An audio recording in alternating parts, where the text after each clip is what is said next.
त्याआधी आपण तिसरं युनिट जे आहे त्याच्यामध्ये आपण काय केलं, काय काय अध्ययन केलं होतं, थोडंसं रिवाइज करूयात कारण खूप मोठा गॅप झालेला आहे. तर आपण सर्वात महत्वाचा अध्याय तो पाहिला, तो म्हणजे कुंती महाराणीच्या ज्या प्रार्थना आहेत.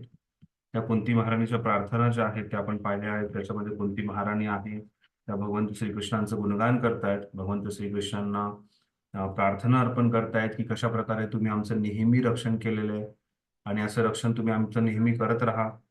तुम्ही जे आहे की तुम्ही आम्हाला मायेतूनही दूर करता, तुम्ही आमच्या कुठल्याही संकटातून दूर करता आणि तुम्ही आमच्यासाठी मधुपती आहात.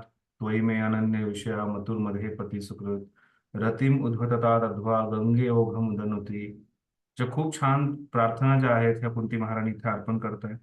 कुंती महाराणीच्या प्रार्थना ज्या आहेत त्या सर्व प्रार्थना आपण पाठांतर कराव्यात. अ, आणि त्या आपण नियमितपणे त्या प्रार्थना गाव्यात. त्यामध्ये आणखीन प्रार्थना येते की हे भगवंत माझ्या जीवनामध्ये अडचणी येऊ द्यात, खूप काही त्रास त्रास येऊ द्यात, अडचणी येऊ द्यात, जेणेकरून मला तुमचं स्मरण होईल, कारण तुम्ही आमचं प्रत्येक अडचणीमधून रक्षण करता. अशा खूप काही वेगवेगळ्या प्रार्थना ज्या आहेत त्या कुंती महाराणी अर्पण केल्या.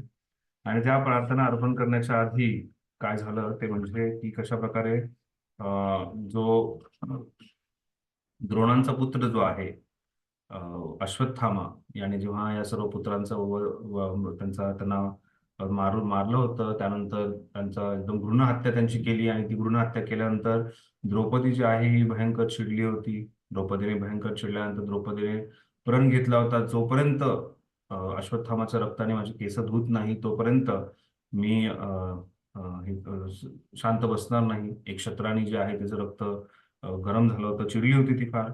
पण त्यानंतर जेव्हा अश्वत्थामाने त्यांच्या समोर आणलं त्यानंतर द्वंद्व निर्माण झालं. द्वंद्व होतं की अश्वत्थामाला काही पनिशमेंट, काही अ, त्यांना शिक्षा द्यायची आहे की नाही द्यायची. आणि त्यामुळे तिथे युधिष्ठिर महाराज आणि भीष्म किंवा युधिष्ठिर महाराज, द्रौपदी आणि अर्जुन, कृष्ण, सर्व बाकीच्या ज्या राण्या आहेत त्यांचे त्या सर्व एका बाजूला होते. आणि भीम जे आहेत ते एका दुसऱ्या बाजूला होते. भीम जे आहेत ते अतिशय चिडले होते. तेव्हा त्यांचं म्हणणं होतं की काहीही झालं तरी हा जो आतताई आहे या आतताईला आपण पनिशमेंट देणं, त्याला शिक्षा देणं गरजेचं आहे. पण इथे द्रौपदीचं जे मृदू हृदय आहे, द्रौपदी मातेचं मृदू हृदय त्याच्यामध्ये त्या बऱ्याच काही खूप छान आर्ग्युमेंट समोर ठेवतात की का आपण त्यांना मारलं नाही पाहिजे. त्यात त्या म्हणतात की मला जो त्रास झालाय तो आपल्या गुरुमातांना त्रास नको. आणि एक ब्राह्मण जे आहे तसा ब्राह्मणाचा वध करणं आपल्या क्षत्रियांसाठी योग्य नाहीये. आणि या सगळ्या गोष्टीमध्ये कृष्णही द्रौपदीचा बाजूने बोलतात आणि मग भीम जो आहे ते ह्या गोष्टी तयार होत नाहीत. आणि मग त्यानंतर भीम आणि द्रौपदी यांच्यातलं जे काही तर्कवाद आहे त्याची चर्चा करण्यात आलेली आहे. आणि त्यानंतर कृष्ण ज्याप्रमाणे सांगतात त्याप्रमाणे अश्वत्थामाला अशा प्रकारची शिक्षा द्यावी. ते सांगतात की ब्रह्मबंधूंना मारणं योग्य नाहीये, पण जे आतताई आहेत त्यांना सोडणंही योग्य नाहीये. आणि हे कळल्यानंतर अर्जुन जो आहे हा अतिशय बुद्धिमान व्यक्ती असल्यामुळे अर्जुनाने त्या त्या तलवारीने त्यांचे मुंडन केलं. आणि त्यांचं मुंडन केल्यानंतर त्यांची जी काही शक्ती आहे ती शक्ती नाहीशी झाली. आणि त्याला एकदम अतिशय शक्तिहीन करून अश्वत्थामाला सोडलं. आणि तो अश्वत्थामा जो आहे अशा परिस्थितीमध्ये तिथून निघून गेला. आणि त्यानंतर कुंती महाराणी जे आहे मग भगवंत जे आहेत हे पुन्हा हस्तिनापूरला जाण्याचा निर्णय करतात. हस्तिनापूरमधून भगवंत जे आहेत हे द्वारकेला जाण्याचा निर्णय करतात. आणि त्यावेळेस कुंती महाराणी त्यांना थांबवून ह्या प्रार्थना अर्पण करते.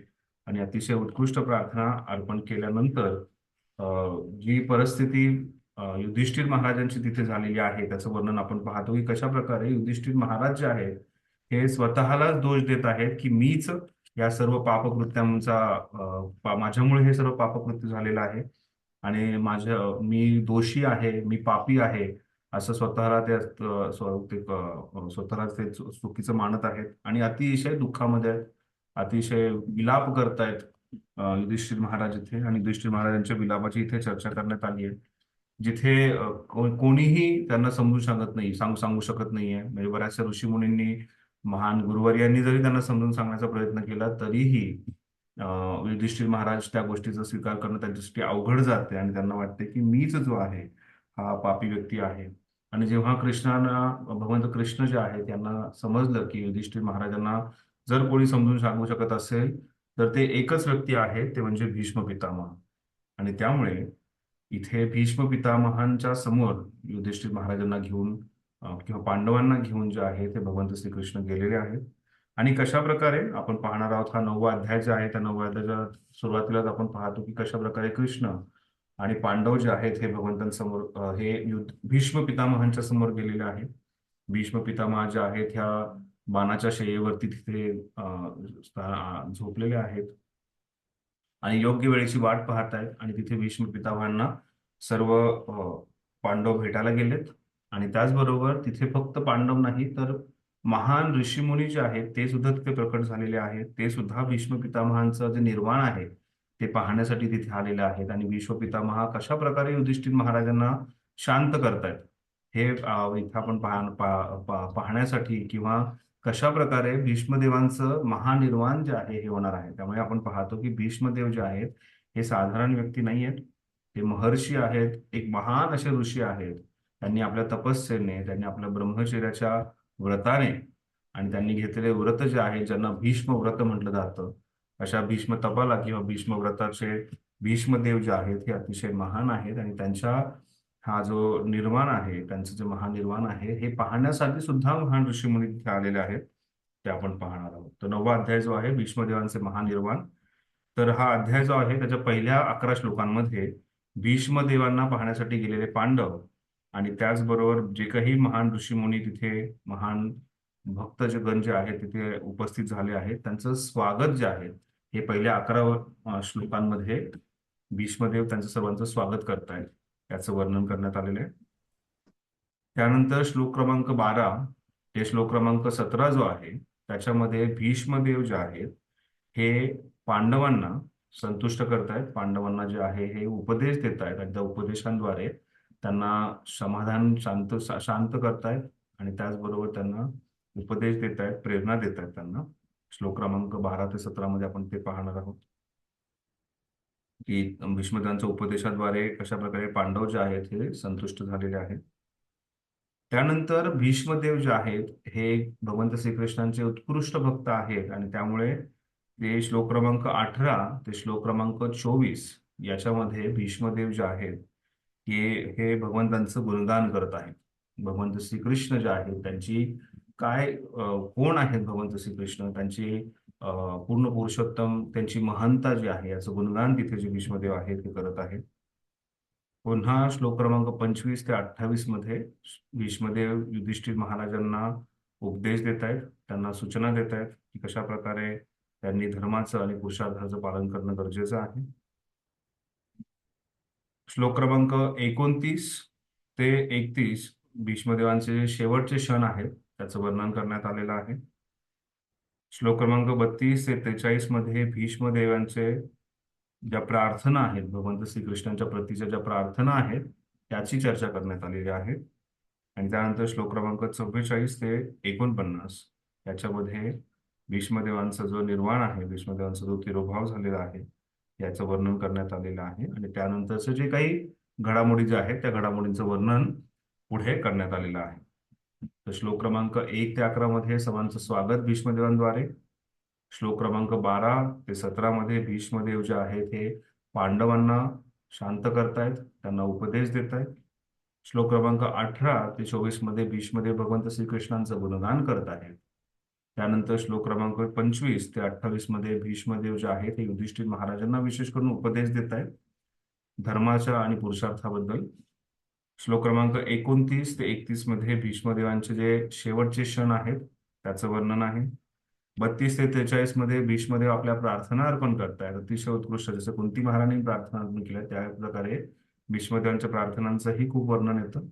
आणि त्यानंतर शेवटच्या श्लोकांमध्ये 44 ते 49 मध्ये भीष्मदेवांचा महानिर्वाण आणि त्याचबरोबर पुढच्या ज्या घडामोडी आहेत या सर्वांचं वर्णन करण्यात आलेलं आहे. अशा प्रकारे हा 49 श्लोकांचा जो अध्याय आहे त्यावर आपण आता चर्चा सुरू करूया.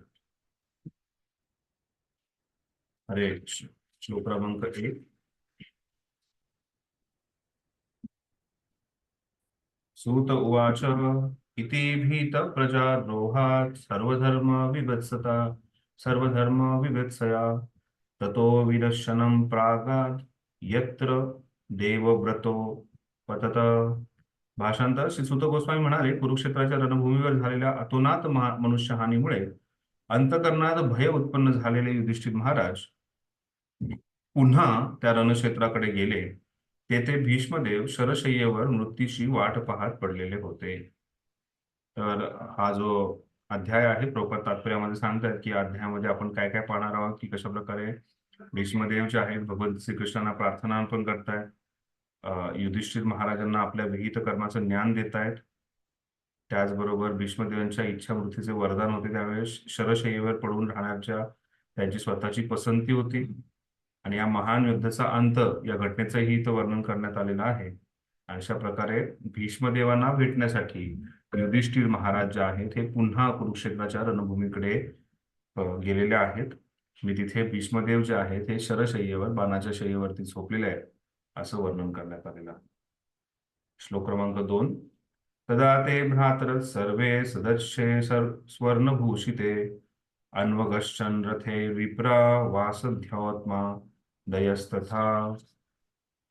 त्यावेळी त्यांचे बंधूही सोन्याचे अलंकार घातलेले उत्तम घोडे जुंपलेल्या सुंदर रथामधून त्यांच्या मागोमाग गेले. त्यांच्याबरोबरच व्यास, धौम आदी ऋषीही तिथे गेले.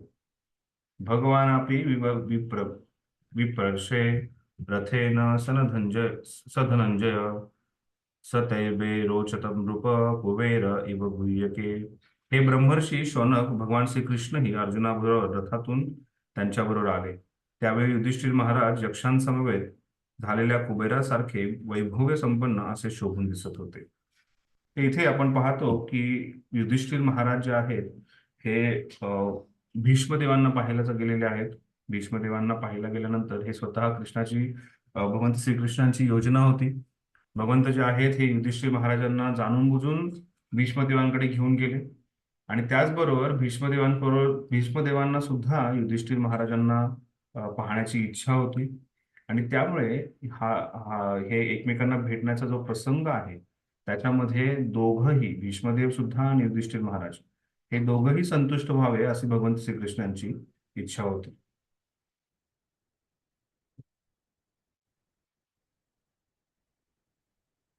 ते कशा प्रकारे? कारण युधिष्ठिर महाराज जे आहे यांचं पांडवांप्रती अतिशय प्रेम होतं. आता हे पूर्ण अतिशय भयंकर युद्ध जे आहे हे युद्ध झालेलं आहे. आणि हे युद्ध झाल्यानंतर युधिष्ठिर महाराज जे आहेत हे भयंकर असं युद्ध झाल्यानंतर युधिष्ठिर महाराज जे आहेत हे विलाप करतायत. युधिष्ठिर महाराज अतिशय असंतुष्ट आहेत. त्यांना खूप दुःख होतंय की माझ्यामुळे हे पाप झालंय. आणि त्यामुळे त्यांना जर कोणी संतुष्ट करू शकत असेल ते म्हणजे भीष्मदेव आहेत. पण ते भीष्मदेव जे आहेत हे बाणांच्या शय्येवरती पण झोपलेले आहेत आणि त्यांचा मृत्यू जो आहे हा जवळ आलेला आहे. ते योग्य वेळेची वाट पाहत आहेत. तर या प्रसंगामध्ये जेव्हा भीष्मदेवांना सुद्धा प्रसन्न करणं, त्यांनाही एक आनंद प्रदान करणं गरजेचं आहे. आणि त्यामुळे भगवंत कृष्णांनी खास करून सर्व पांडवांना आणि युधिष्ठिर महाराजांना सांगितलं होतं की तुम्ही राजवेशामध्ये तिथे जाणं गरजेचं आहे. आणि तो राजवेशामध्ये सुंदर अलंकार, मुकुट, रेशमी वस्त्र हे सर्व धारण करून तुम्ही जे आहे हे भीष्मदेवांच्या समोर जाणं गरजेचं आहे. जेव्हा तुम्ही अशा परिस्थितीमध्ये भीष्मदेवांच्या समोर जाल त्यावेळेस भीष्मदेव जे आहेत ही त्यांची जी इच्छा होती की युधिष्ठिर महाराजांना राजा किंवा पांडवांना राज्य प्राप्त व्हावं हे पाहिल्यानंतर युधिष्ठिर महाराज भीष्मदेव जे आहेत हे अतिशय प्रसन्न होतील. आणि त्यामुळे भगवंत श्रीकृष्णांनी सर्व पांडवांना एकंदरीत जर कोणाचा मृत्यू किंवा कोणाचा मृत्यू जवळ आलेला आहे अशा व्यक्तीला आपण भेटायला जात असेल तर कोणीही असं एकदम सुंदर अलंकार वगैरे धारण करून आणि सुंदर वस्त्र धारण करून जात नाही. पण इथे विशेष करून सांगितलं जेणेकरून अशा रूपामध्ये पाहिल्यानंतर भीष्म पितामह अतिशय प्रसन्न होतील. आणि प्रसन्न झाल्यानंतर भीष्म पितामहांची जी इच्छा आहे ती पूर्ण होईल, पांडवांना राज्यकारभार करत असताना पाहतात. आणि त्याचबरोबर भीष्म पितांना हेही कळेल की पांडव जे आहेत ते अतिशय प्रसन्न आहेत आणि त्यामुळे त्यांना आनंद होईल. आणि त्यामुळे इथे आपण पाहतो की सर्वांनी सोन्याचे अलंकार घातलेले उत्तम घोडे, म्हणजे घोडे सुद्धा उत्तम प्रकारे सजवलेले होते, रथही सोन्याचा होता, तेही स्वतः त्यांनी सर्व काही अलंकार वगैरे धारण केले होते. आणि अशा परिस्थितीमध्ये एका कुबेरा समान त्यांच्याकडे जे ऐश्वर आहे ते दिसत होतं. मग इथे भीष्म पितामह युधिष्ठिर महाराजांची तुलना जी आहे हे कुबेराशी केलेली आहे. प्रभुपाद तात्पर्यात सांगतायत की कशा प्रकारे कुबेर जे आहेत हे सर्व देवतांचे खजिनदार आहेत आणि त्यांच्याकडे भरपूर संपत्ती आहे. तशाच प्रकारे युधिष्ठिर महाराज सुद्धा अतिशय वैभवशाली परिस्थितीमध्ये आहेत आणि त्यामुळे भीष्म पितामह तुम्ही त्यांची कसलीही चिंता करू नका, ते अतिशय प्रसन्न आणि वैभवशाली परिस्थितीमध्ये आहेत. आणि त्याबरोबर एक महत्वाची गोष्ट प्रभुपाद तिथे सांगतात तात्पर्यामध्ये, शेवटची जी ओळ आहे, युधिष्ठिर त्यांच्या समोर शोभून दिसत होते हे वर्णन उचितच आहे. कारण श्रीकृष्णांच्या संगतीने मिरवत येणे हे युधिष्ठिर महाराजांच्या राज ऐश्वर्याला योग्यच होते. तर पहिली गोष्ट म्हणजे की त्यांच्याकडे जे काही सोनं किंवा ऐश्वर होतं, त्या ऐश्वर्यामध्ये भगवंतांची संगत ही म्हणजे एकदम उत्कृष्ट जोड आहे. भगवंतांच्या संगतीमुळे त्यांना खरंच राजा ऐश्वर्य प्राप्त झाले. भगवंतांची संगत जी आहे ते ह्या राजा ऐश्वर्यापेक्षाही श्रेष्ठ आहे. आणि हे जेव्हा भीष्मदेवांनी पाहिलं त्यावेळेस भीष्मदेव जे आहे हे अतिशय प्रसन्न झाले.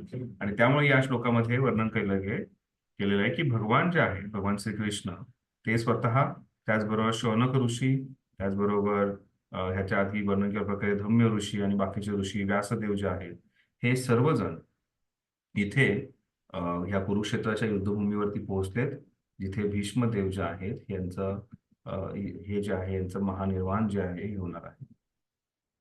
त्यानंतर पुढे श्लोक क्रमांक 4 इथे आपण पाहतो, दृष्टा निपतितं भूमौ दिवश्चुत मिवारम मिवामरम प्रणेमु पांडवा भीष्मं सागुना सहचक्रीना.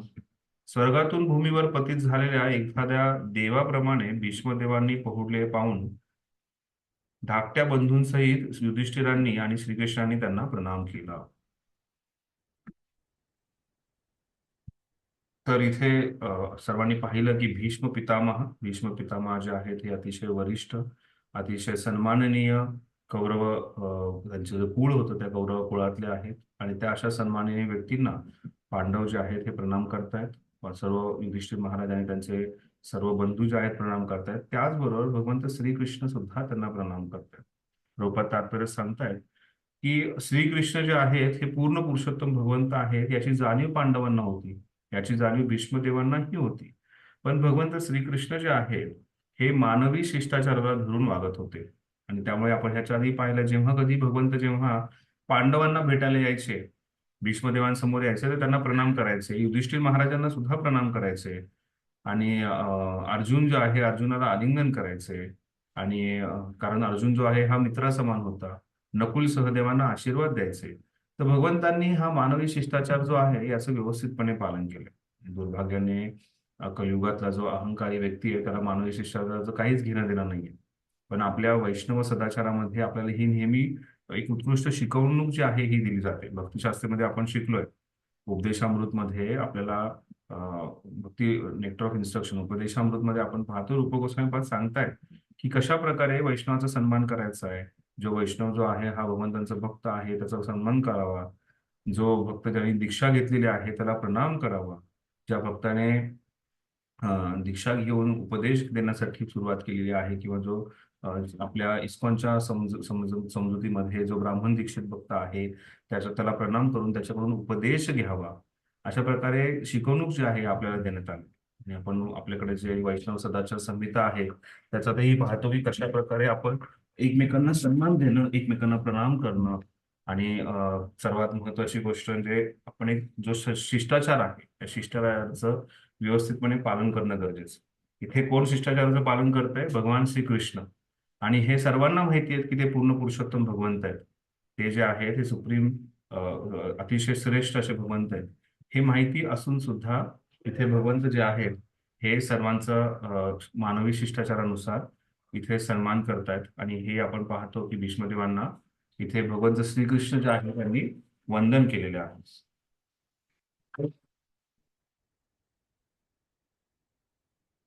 तत्र ब्रह्मर्षय सर्वे देवर्षयश्च सत्तम राजर्षयश्च तत्रासन् दृष्टं भरत पुंगवम. राजा भरताच्या कुळातील या श्रेष्ठ पुरुषाचे दर्शन करण्यासाठी विश्वातील देवर्षी, ब्रह्मर्षी, राजर्षी असे सर्व गुणसंपन्न श्रेष्ठात्मे त्या ठिकाणी एकत्र झाले होते. तर इथे अशा प्रकारे सर्व महान ऋषीमुनी जे आहेत हे प्रकट झालेले आहेत. कोणी तात्पर्य वाचेल? तात्पर्य फार छान आहे, महत्वाचं आहे. मी वाचू प्रभूजी? हो, वाचा. हरे कृष्ण दंडोत. तात्पर्य: आध्यात्मिक प्रगतीच्या मार्गाने ज्यांनी परिपूर्णता मिळवली त्यांना ऋषी म्हणतात. अशी आध्यात्मिक सिद्धी कोणालाही मिळवता येते, मग तो राजा असो वा साधू संन्यासी असो. भीष्मदेव स्वतःही महर्षीच होते. ते भरत कुळातील वंशजात प्रमुख होते. ऋषी सत्वगुणी असतात. विश्वदेवांसारखा थोर पुरोहित सॉरी विश्वदेवांसारखा थोर योद्धा थोड्याच काळात मृत्यू सामोरा जाणार हे कळल्यानंतर त्यांच्या दर्शनासाठी हे सगळे तेथे जमले आले होते. हरे कृष्ण. तर इथे प्रभुपाद सांगतात की भीष्मदेव जे आहेत हे एक साधारण राजा किंवा साधारण क्षत्रिय नव्हते. ते जे आहेत हे ब्रह्मऋषी होते. आणि हे अतिशय महान ऋषीप्रमाण होते. आणि त्याचबरोबर भीष्मदेवांचा अशा या महान ऋषींचा अंतकाळ जवळ आलेला आहे. आणि त्यामुळे त्या अंतकाळी त्यांना पाहण्यासाठी, दर्शनासाठी अतिशय महान देवर्षी, ब्रह्मर्षी, राजर्षी जे आहेत तिथे प्रकट झालेले आहेत. या ऋषींच्या वेगवेगळ्या पदव्या आहेत. राजऋषी म्हणजे एखादा राजा जो आपला राज्यकारभार करतोय, आणि तो राज्यकारभार करत असताना सुद्धा त्याचं त्याचं जी काही वागणूक आहे हे धर्मानुसार आहे. त्याचं सगळे कर्तव्यांचं तो पालन करतोय, धार्मिक अनुष्ठान करतो, पूजा करतो, भगवंतांचं नामस्मरण करतोय. आणि जे काही निर्णय तो घेत आहे ह्या पूर्णपणे शास्त्रोक्त आहेत, शास्त्रांशी निगडीत आहेत. त्याचबरोबर तो सर्व वर्ण आणि आश्रमांचा योग्य प्रकारे सन्मान करतो. आणि सर्वात महत्वाची गोष्ट, तो धर्माची स्थापना करतोय स्वतः पालन करून, त्याला राजऋषी म्हणतात. जो ब्राह्मणांमध्ये श्रेष्ठ आहे त्याला ब्रह्मऋषी म्हणतात. देवतांमध्ये जो ऋषींप्रमाणे कार्य करतात असे देवर्षी आहेत. जसं देवर्षी नारद मुनी जे आहे त्यांचं देवर्षी म्हणून वर्णन करण्यात येतं. तर अशा प्रकारे हे वेगवेगळे ऋषीमुनी आहेत. आपण वशिष्ठ आणि राजा कौशिक म्हणजे विश्वामित्र यांची जी पूर्ण कथा आहे त्या कथेमध्ये सुद्धा पाहतो की कशा प्रकारे वशिष्ठांच्या स्थितीपर्यंत मला पोहोचायचं. वशिष्ठ जे आहेत एक महान ब्रह्मर्षी म्हणून ओळखले जातात, महर्षी म्हणून ओळखले जातात, महर्षी वशिष्ठ हेच म्हणलं जातं. आणि त्यांचं जी शक्ती आहे ती मला मिळावी अशी राजा कौशिक यांची इच्छा होती. आणि त्यावर त्यांनी भरपूर तपस्या केली. तपस्या भंग झाली. त्यांच्यामध्ये काम, क्रोध, लोभ या सर्व गोष्टींची त्यांची परीक्षा पाहण्यात आली. आणि शेवटी ते जे आहेत हे दे एक ह्या पूर्ण जगताचे मित्र विश्वामित्र म्हणून ओळखण्यात आले. ते राजा कौशिकच्या वेळी त्यांची पदवी त्यांना विश्वामित्र, आणि त्याचबरोबर राजर्षी विश्वामित्र म्हणून त्यांची ओळख जी आहे झाली.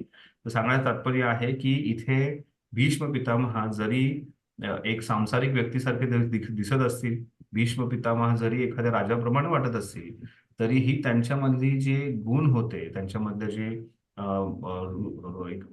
एक साधुत्व होतं, त्याचं इथे गुणगान करण्यात येतंय की ते स्वतः एक ब्रह्मर्षी होते.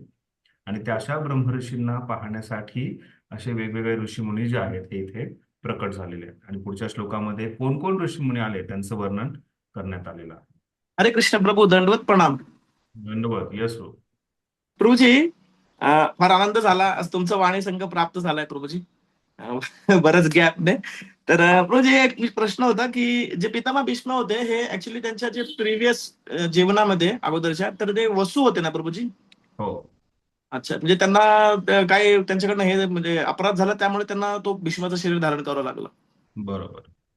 आणि प्रभूजी, म्हणजे पितामह भीष्म तर शुद्ध भक्त होते, पण भगवंतांच्या नियोजन होतं का त्यांना असं समोरच्या कुरूंच्या आपण ह्याच्यामध्ये पाहणार आहोत इथे पुढे भीष्मदेवांची जी प्रार्थना येणार आहे, त्या भीष्मदेव स्वतः सांगतात की मी भगवंतांच्या योजनेनुसार ह्या सर्व गोष्टी झालेल्या आहेत. आणि प्रभुपाद सुद्धा त्या तात्पर्यामध्ये वर्णन करतात की कशा प्रकारे भीष्मदेवांनी जे काही केलं, पांडवांच्या विरोधात उभं राहणं, कौरवांच्या बाजूने उभं राहणं, किंवा विशेष करून जे रथांग पाणी रूप जी भीष्मदेवांची पाहण्याची इच्छा होती. भीष्म तिथे गुणगान करतायत की माझं ह्या मृत्यूच्या शय्येवरती फक्त एकच ध्यान आहे की ते भगवंत सारंग पाणी किंवा रथांग पाणी हे तुमचं रूप आहे, ते रूप मी आठवतोय, त्याच्यावरतीच माझं पूर्णपणे मेडिटेशन आहे, ध्यान आहे. आणि ही सर्व जी काय आहे ही भगवंतांची योजना आहे. आणि त्या योजनेनुसार एक भक्त जो आहे हा कार्य करतो. मग ते कार्य जे आहे हे फेवरेबल असेल किंवा अनफेवरेबल असेल, जे कार्य आहे हे बाह्य दृष्टीने योग्य अयोग्य असू शकतं, पण ते कार्य जे आहे हे भगवंतांच्या प्रसन्नतेसाठी तो व्यक्ती करतोय.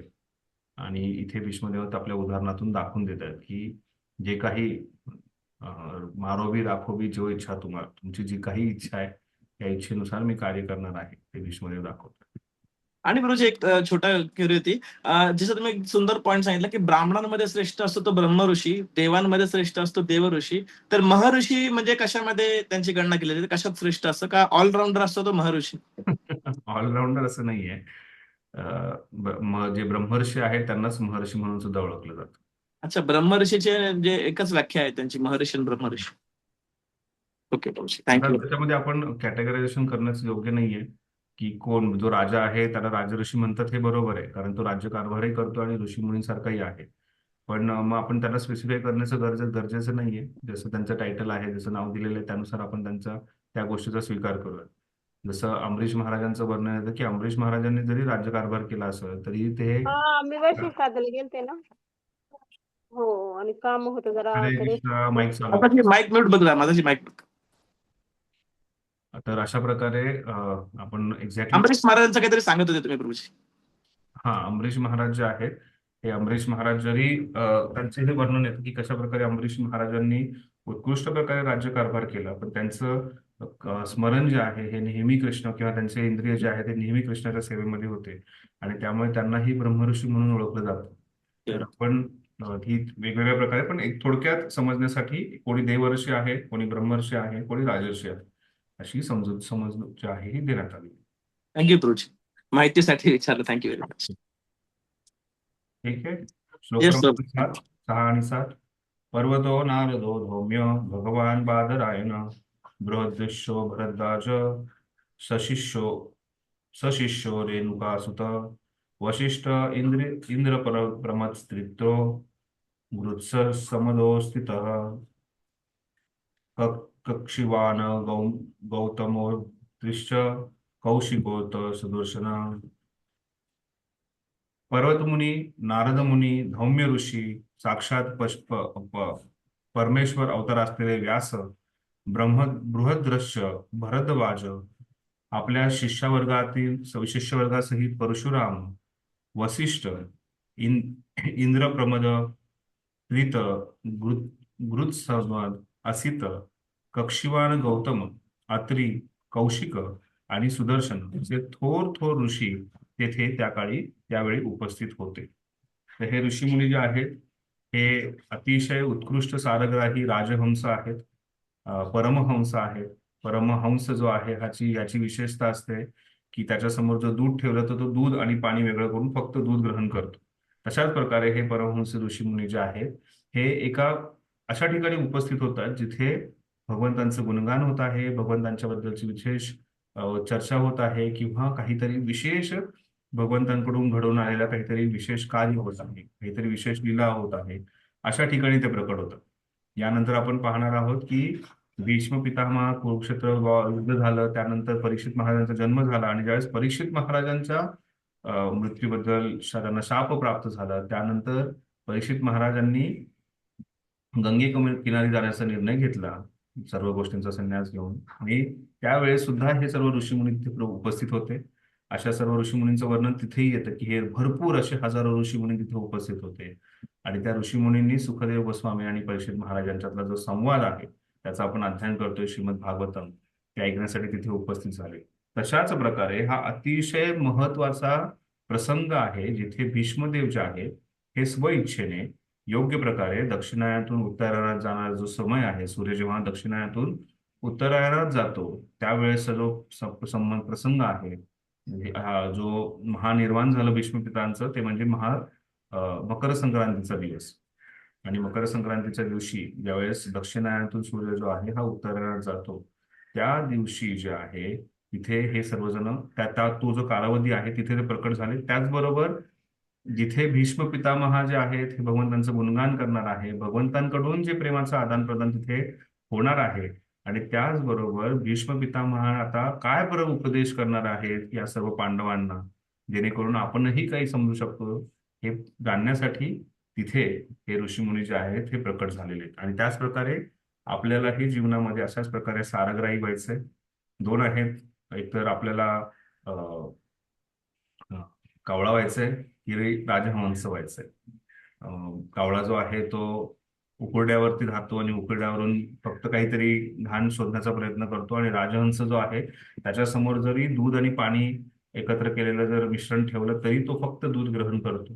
त्याच प्रकारे कृष्ण भक्त जो आहे हा भक्तांच्या संघामध्ये असताना सुद्धा किंवा भौतिक जगताच्या संपर्कात असताना सुद्धा सारग्राही होतो. तो जो आहे हा फक्त भगवंतांच्या बद्दल ज्या काही महत्वाच्या गोष्टी आहेत तो ग्रहण करण्याचा प्रयत्न करतो आणि बाकीच्या गोष्टींचा त्याग करतो. आणि त्याच प्रकारे हे महान ऋषी जे आहेत हा अतिशय महान प्रसंग पाहण्यासाठी इथे उपस्थित झालेले. त्याचबरोबर आपण पाहतो की हे महान ऋषी जे आहेत ह्यांना सत्संगामध्ये किती रुची आहे. जिथे काही सत्संग होतोय त्या ठिकाणी तिथे उपस्थित होतात ते. तर तशाच प्रकारे इथे एक महान सत्संग होणार आहे आणि हा एक उत्कृष्ट प्रसंग त्यांना डोळ्यासमोर दिसणार आहे, आणि त्यामुळे हे सर्व महान ऋषी इथे उपस्थित झाले. तात्पर्यामध्ये प्रभुपाद जे आहेत हा प्रत्येक ऋषींबद्दल काहीतरी विशेष लिहित आहेत. तुम्हाला विनंती सर्वांना की कृपया हे तात्पर्य जे आहे हे व्यवस्थित वाचा आणि प्रत्येक मुनींबद्दल प्रभुपादांनी काय लिहिलेलं आहे त्याचं तुम्ही वर्णन करून घ्या. पर्वत मुनी जे हरे आहेत कृष्ण. हरे कृष्ण. प्रभूजी एक प्रश्न होता. प्रश्न हा आहे प्रभूजी, जसं तुम्ही आता म्हटलं मकर संक्रांतीला हे झालेलं आहे भीष्म पितामहाचं. आता हे भीष्म पंचक झालं आता सध्या, आणि हे जे मधातली गॅप आहे तर तेव्हा झालं का हे सगळं? नाही, भीष्म पंचकाचा आणि भीष्म निर्वाणाचा काही संबंध नाहीये. हम्म, हम्म. भीष्मदेवांनी व्रत घेतलं होतं. भीष्मदेवांनी जेव्हा ते राज्य सर्व कारभारात होते तर त्यावेळेस त्यांनी व्रत घेतलं होतं की मी विवाह करणार नाही. आता तुम्ही राजाच्या महालामध्ये राहताय, तुमच्या आजूबाजूला सुंदर स्त्रिया आहे, खूप काही ऐश्वर आहे, आणि अशा ऐश्वर्यामध्ये ज्या वेळेस खूप काही त्यांच्यावरती प्रेशर होतं, डिमांड येत होती, तरी त्यांनी निर्णय घेतला होता की मी विवाह करणार नाहीये. त्याच्यावरती पूर्ण इतिहास आहे. आणि तो त्यांचा जो प्रण होता त्या प्रण ऐकल्यानंतर वरतून आकाशवाणी झाली भीष्म भीष्म भीष्म. त्यांचं नाव तसं देवव्रत आहे, पण त्यांना भीष्म भीष्म भीष्म, आणि त्यामुळे भीष्म प्रतिज्ञा जी आहे त्याला खूप मानलं जातं. आणि त्यामुळे कार्तिकचे शेवटचे 5 दिवस आहे ते जे व्रत आहे त्याला सुद्धा हे कठीण व्रत आहे. जो कोणी हे व्रत घेण्याची इच्छा ठेवतो त्याला एक भीष्म व्रत आहे, आणि त्यामुळे त्याला भीष्म पंचक ते 5 दिवस आहे त्याला भीष्म पंचक म्हटलं जातं. त्याचा आणि भीष्मदेवांचा काही संबंध नाहीये. त्याच्यातून एक ती जी प्रतिज्ञा आहे एक फार कडक व्रत व्यक्ती धारण करतोय, त्यामुळे भीष्मदेवांसारखी ती प्रतिज्ञा आहे. आणि त्यामुळे त्या भीष्मपंचकाचा आणि भीष्मदेवांचा काही संबंध नाहीये. इथे जे आहे भीष्मदेवांनी आपला देहत्याग केला तो मकर संक्रांतीचा दिवस आहे. ठीक आहे. हा, तर मी सांगत होतो की प्रभुपाद जे आहे हे तात्पर्यामध्ये हे वेगवेगळे जे ऋषीमुनी आहेत त्या सर्व ऋषीमुनींचं गुणगान करतायत, आणि त्या प्रत्येक ऋषीमुनीबद्दल काही काही महत्वाचे मुद्दे जे आहेत हे प्रभुपादांनी मांडलेले आहेत. तर कृपया सर्वजण ते वाचून घ्या. जसं इथे पर्वतमुनी आहेत, पर्वतमुनींना सांगतायत की ते नेहमी आकाशगमन करतात. पर्वतमुनी आणि नारदमुनी नेहमी एकत्र असतात. आपल्याला माहिती आहे मृगारीची जी कथा आहे त्या मृगारीच्या कथेमध्ये सुद्धा मृगारीमध्ये जेव्हा परिवर्तन झालं तर ते परिवर्तन पाहण्यासाठी नारदमुनी आणि पर्वतमुनी आकाशातून जात होते, आणि त्यांनी नारदमुनी सांगितलं माझा जवळ शिष्य राहतोय, आणि तो शिष्याला पाहण्यासाठी तिथे नारदमुनी पर्वतमुनींना घेऊन गेले. आणि हे पर्वतमुनी जे आहेत हे एक महान असे ऋषी आहेत. त्याचबरोबर नारदमुनींचं वर्णन आहे. नारदमुनींचं वर्णन आपण अनंत काळासाठी करू शकतो, एवढे त्यांचे महान गुण जे आहेत हे आपल्याला दिसतात. त्यानंतर धौम्य ऋषी बादरायण म्हणजे व्यासदेवांचंही वर्णन करण्यात आलेलं आहे. धौम्य ऋषी जे आहेत हे पांडवांचे राजपुरोहित म्हणून त्यांची नेमणूक झाली होती. व्यासदेवांबद्दल आपण भरपूर काही चर्चा केलेली आहे याच्या आधी. त्यानंतर बृहद्रश, भरद्वाज, परशुराम, वशिष्ठ, त्याचबरोबर कौशिक, सुदर्शन, आसित, कक्षमान या सर्व मुनींचं वर्णन करण्यात आलेलं आहे. तर कृपया ह्या सर्व मुनींबद्दल जाणून घ्या, वाचा, प्रत्येकाने स्वतः त्याचा अभ्यास करून त्याचं समजून घ्या.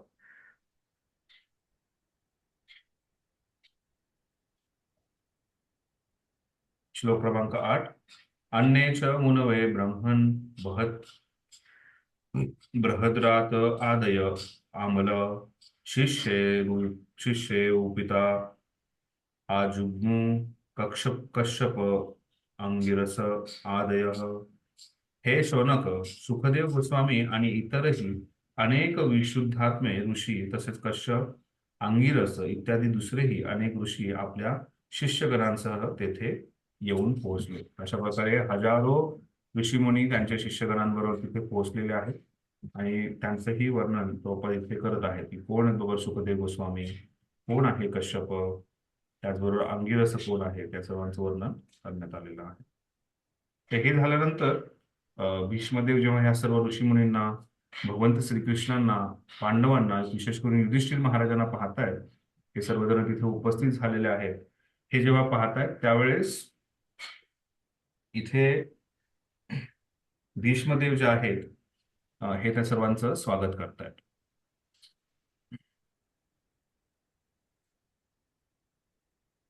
श्लोक क्रमांक 8. तान समेतान महाभागान उपलब्धवसुत्तम पूजयामास धर्मेज्ञो देवकाल विभागवित. अष्टवसूंमधील श्रेष्ठ असलेल्या भीष्मदेवांनी तेथे जमलेल्या श्रेष्ठ व शक्तिसंपन्न ऋषींचे स्वागत करून त्यांचे आदरातिथ्य केले. कारण देशकाल परत्वे असलेली सर्व धर्म तत्वे त्यांना पूर्णपणे माहीत होती. तर देशकाल आणि परत्वे, टाइम, प्लेस आणि सर्कमस्टन्सेस आपण ज्याला म्हणतो, यानुसार जी काही तत्व आहेत, ही तत्व जे आहेत ही त्यांना सर्व काही माहिती होती. धर्मशास्त्रांचं व्यवस्थितपणे अध्ययन भीष्म पितांनी केलं होतं आणि त्यामुळे सर्व धर्मशास्त्रानुसारची जी धर्मतत्व आहेत ही त्यांना माहिती होती आणि त्यामुळे त्या बाणाच्या शेवरती झोपलेले असताना सुद्धा अशा वेदनादायक परिस्थितीमध्ये सुद्धा भीष्म पितामहांनी या सर्वांचं स्वागत तिथे करण्यात आलेलं आहे. तात्पर्याच्या सुरुवातीच्या काही ओळी वाचत कोणी? मुळाजी माकू कोण वाचतंय? कोणी वाचणार आहेत का तात्पर्य? हरे कृष्णा. हरे कृष्ण. मी वाचू का? येस, वाचा मागे. मर्मज्ञ धर्मवेत्याला कालपरत्वे धर्मतत्वे कशी चपखलपणे वापरायची याचे पूर्वज्ञान असते. जगातील सर्वश्रेष्ठ आचार्य, धर्मगुरू वा सुधारकांना आपले इच्छित कार्य धर्मतत्वांची देश-कालानुरूप मांडणी करून सिद्धीस नेले आहे. जगाच्या वेगवेगळ्या भागात वेगवेगळे वातावरण व परिस्थिती असते. जर एखाद्याला ईश्वराचा संदेश सांगण्याचे कार्य करावयाचे असेल तर त्याने सर्व गोष्टी देशकालाशी जुळवून घेण्यात कुशल असले पाहिजे. श्री भीष्मदेव भक्ती मार्गाचे शिक्षण देणाऱ्या 12 महाजनांपैकी एक होते. म्हणून विश्वाच्या सर्व भागातून त्यांच्या मरणशय्येजवळ जमलेल्या सर्व शक्तिसंपन्न साधूंचे ते स्वागत व आदर सत्कार करू शकले. त्यावेळी ते जातीने त्यांचे स्वागत व सत्कार करण्यास निश्चितपणे अक्षम होते आणि शरीराने नित्याप्रमाणे आरोग्य संपन्न स्थितीतही नव्हते, परंतु शांत मनाच्या कार्यक्षमतेमुळे ते सक्षम होते. म्हणूनच अंतःकरणपूर्वक स्वागत वचने ते उच्चारू शकले आणि त्यामुळे जमलेल्या सर्वांचे स्वागत झाले. मनुष्य शरीर, मन व शब्द याद्वारा कर्तव्य करतो. भीष्मदेवांना या शक्ती योग्य स्थळी उपयोगात कशा आणावयाच्या याची जाणीव होती. त्यामुळे शरीराने दुर्बल असूनही त्यांना त्यांचे स्वागत करण्यास काहीही अडचण आली नाही. अशा प्रकारे भीष्मदेव जे आहेत हे सर्व धर्मतत्व जाणत होते. जरी शरीराने अडचण होती तरीही त्यांनी आपल्या मुखाद्वारे, गोड शब्दाद्वारे त्यांचं स्वागत केलं. त्यामुळे आपल्याकडे कोणीही पाहुणे आल्यानंतर आपण त्यांना आपल्याकडे आपल्या संस्कृतीमध्ये त्यांना बसण्यासाठी आपण आसन देतो, त्यांना पाणी देतो, गोड शब्दाने त्यांचं स्वागत करतो. हे कमीत कमी आपण करावं हे आपल्याकडून अपेक्षित आहे. तर त्यामुळे जे तिथी सांगून येत नाही त्यांना अतिथी म्हटलं जातं आणि अतिथींचं स्वागत करणं, अतिथी देवो भव, ही आपली संस्कृती आहे. आणि त्यामुळे आपल्या समोर आल्यानंतर जसं ह्याच्या आधी मी चर्चा करत होतो की भगवान श्रीकृष्ण जे आहे हे मानवी सदाचाराचं पालन करतात. त्याच प्रकारे भीष्मदेव जे सुद्धा आहेत हे आपल्याला धर्मतत्वानुसार जे शिष्टाचार आहे त्या शिष्टाचाराचं पालन करण्याचं शिकवत आहेत. तर आपल्या भक्ती रसामृत सिंधूमध्ये आपल्याला सांगितलंय की एखादा वैष्णव जो आहे हा समोर आल्यानंतर दुसऱ्या वैष्णवाने त्यांचं कमीत कमी स्मितहास्याद्वारे स्वागत करणं गरजेचं आहे. जर आपण जर समोरच्या वैष्णवाकडे बघून स्मितहास्य करू शकत नाहीये, आपल्यामध्ये मनामध्ये काहीतरी कटुता आहे त्यांच्याबद्दल, तर ते अयोग्य आहे. त्याला वैष्णव अपराधामध्ये सुद्धा जोडण्यात आलेलं आहे. तर त्यामुळे आपण काळजीपूर्वक या गोष्टीचं पाहणं गरजेचं आहे. इथे भीष्म पितामह जे आहेत यांनी अतिशय गोड शब्दाद्वारे, ज्यांच्या शारीरिक अडचणी असताना सुद्धा गोड शब्दाद्वारे त्यांचं सर्वांचं स्वागत केलंय. आणि हे स्वागत केल्यानंतर तिथे पुढे आता ते भगवंत श्रीकृष्ण जे आहेत यांची पूजा करणार आहेत, भगवंत श्रीकृष्णांचं गुणगान करत आहेत. भगवंतांना माहिती आहे की माझ्या बाजूला भगवंत श्रीकृष्ण जे आहेत हे भीष्मदेवांच्या बाजूला जाऊन बसले, आणि भीष्मदेव जे आहेत त्यांना माहिती होतं की माझ्या बाजूला परम पुरुषोत्तम भगवंत श्रीकृष्ण बसलेत, आणि त्यांची पूजा जी आहे त्यांनी आपल्या शब्दांद्वारे त्यांचं स्वागत केलेलं आहे आणि त्यांची पूजा केलेली आहे. श्लोक क्रमांक 10. कृष्णं च ततः प्रभावज्ञ आसीनं जगदीश्वरं हृदिस्थं पूजयामास माययो पात्रविग्रहं. भगवान श्रीकृष्ण प्रत्येकाच्या हृदयात प्रत्येकाच्या अंतःकरणात नित्य राहत असतात, आणि तरीही ते आपल्या अंतरंग शक्तीने आपला दिव्य विग्रह प्रकट करतात. तेच दिव्य देहधारी भगवान आता भीष्मदेवांच्या जवळ बसले होते, आणि त्यांची थोरवी यथार्थ जाणणाऱ्या भीष्मदेवांनी त्यांचे पूजन केले. तिथे भगवंत श्रीकृष्णांचं गुणगान होत आहे. भगवंत श्रीकृष्ण जे आहे हे जगदीश्वर म्हणून त्यांचं, विश्वाचे स्वामी असते म्हणून त्यांचं वर्णन करण्यात आलेलं आहे. हृदयस्थम त्यांचं जे अंतःकरणात, प्रत्येकाच्या हृदयात, प्रत्येकाच्या अंतःकरणात ते आहेत, आणि त्याचबरोबर ते अतिशय सामर्थ्यशाली आहेत. आणि असे भगवंत हे इथे प्रकट झालेले आहेत, आणि त्यामुळे त्यांचं पूजन जे आहे हे भीष्मदेवांकडून इथे करण्यात आलेलं आहे. तात्पर्यामध्ये प्रभुपाद सांगतात की भगवंत श्रीकृष्ण जे आहेत हे सर्व व्यापक, सर्व शक्तिमान आहेत. ते आपल्या वृंदावनात, नित्यधामात नित्य असतात, त्याचवेळी ते प्रत्येकाच्या अंतःकरणातही असतात. भगवंत जे आहेत हे अशा प्रकारे त्यांच्या विविध शक्तींद्वारे, विविध त्यांच्या अवतारांद्वारे प्रकट होतात. आणि जरी ते गोलोक वृंदावनात, नित्यधामात, नित्यस्थितीत जरी असतील, तरी ते भगवंत श्रीकृष्ण हे प्रत्येकाच्या हृदयात, अंतःकरणातही आहेत. एवढंच नसून ते प्रत्येक कणाकणात सुद्धा अदृश्य रूपाने ते तिथे प्रकट झालेले आहेत. त्यामुळे भगवंत कुठे आहे, देव कुठे असतो, देव जो आहे हा प्रत्येक कणाकणामध्ये सुद्धा आहे. आणि अशा प्रकारे हे भगवंत जे आहेत हे अतिशय महान आहेत. त्यांनी जरी या मनुष्य देहामध्ये प्रकट होण्याचा निर्णय घेतलेला आहे, ते स्वतः इथे मनुष्य देहात प्रकट झालेले आहेत, पण तरीही ते एक साधारण मनुष्य समान नाही आहेत. त्यांची शक्ती जी आहे ही अतिशय विशेष आहे, आणि त्यांची अंतरंग आणि बहिरंग शक्ती याचंही वर्णन प्रभुपाद करतायत.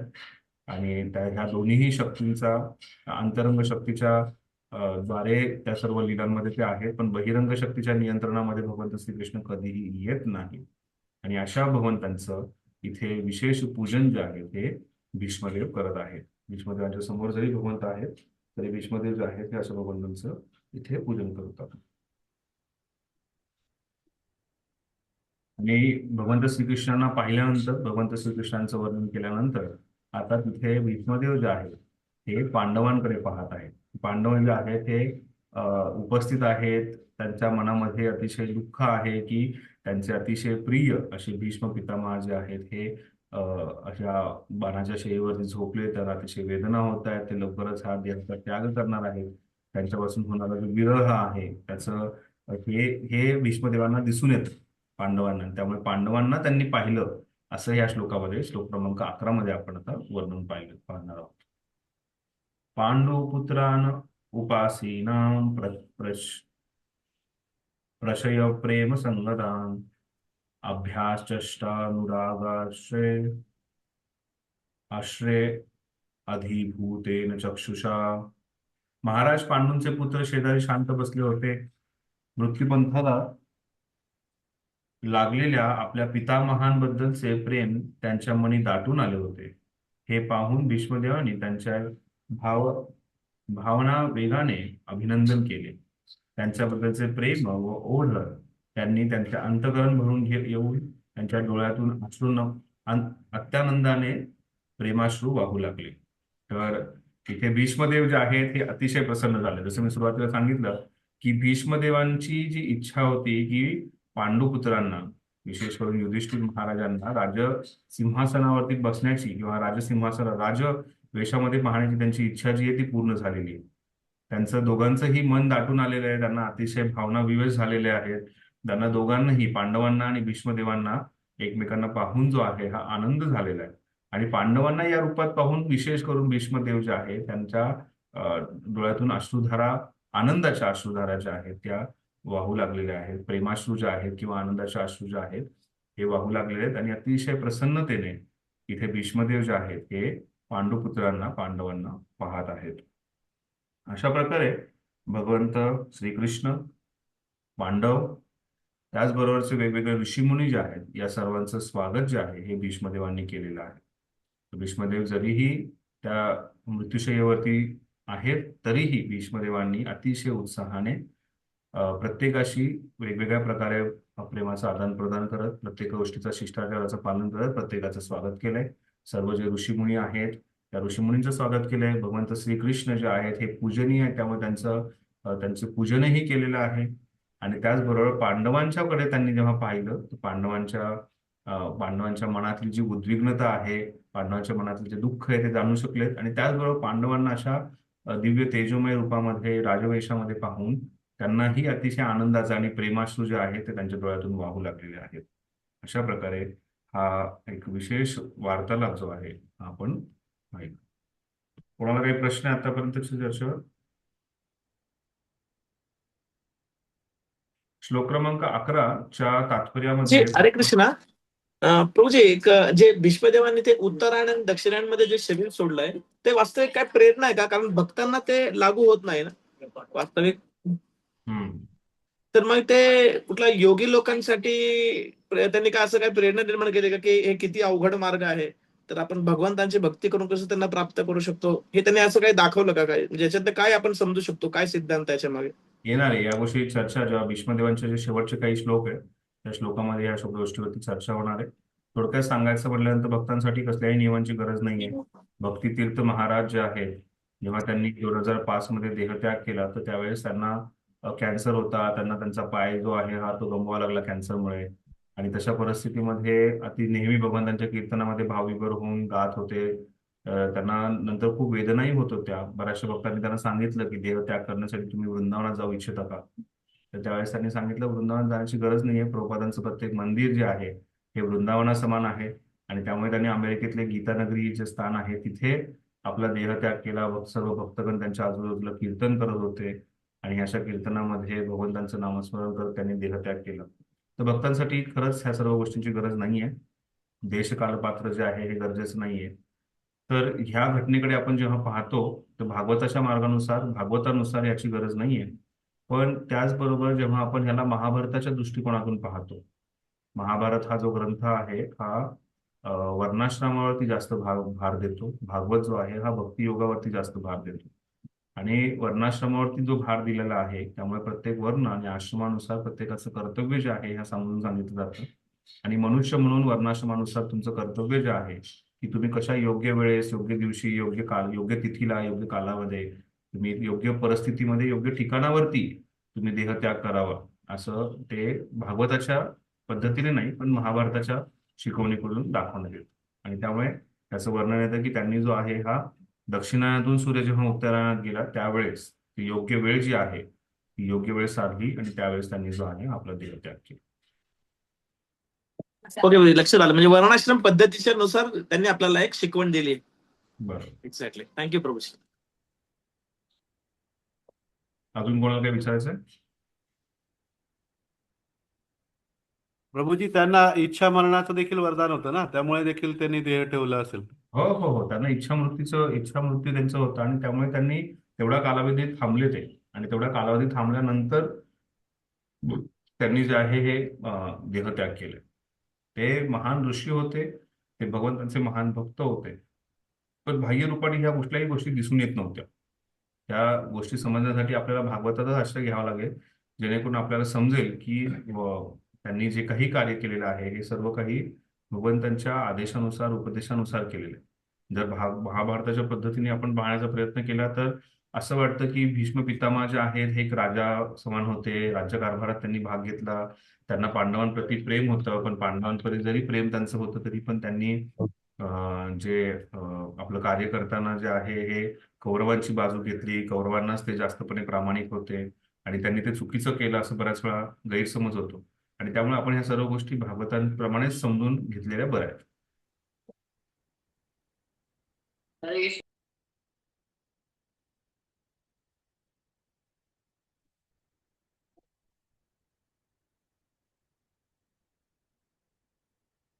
हरे कृष्ण म्हणतो म्हटलं गप्पा.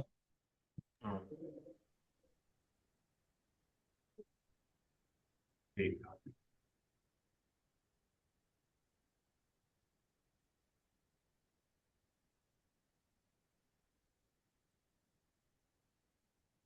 तात्पर्य श्लोक क्रमांकाचं 11चं जे आहे त्याच्यामध्ये प्रभुपाद सांगतायत की महाराज पांडू जेव्हा वारले तेव्हा मुले मुले अगदी लहान होते. स्वाभाविकपणे त्यांचे पालनपोषण राज्यकुलातील वडीलधाऱ्या मंडळी विशेषतःच्या भीष्म देवांच्या प्रेमाखाली झाले.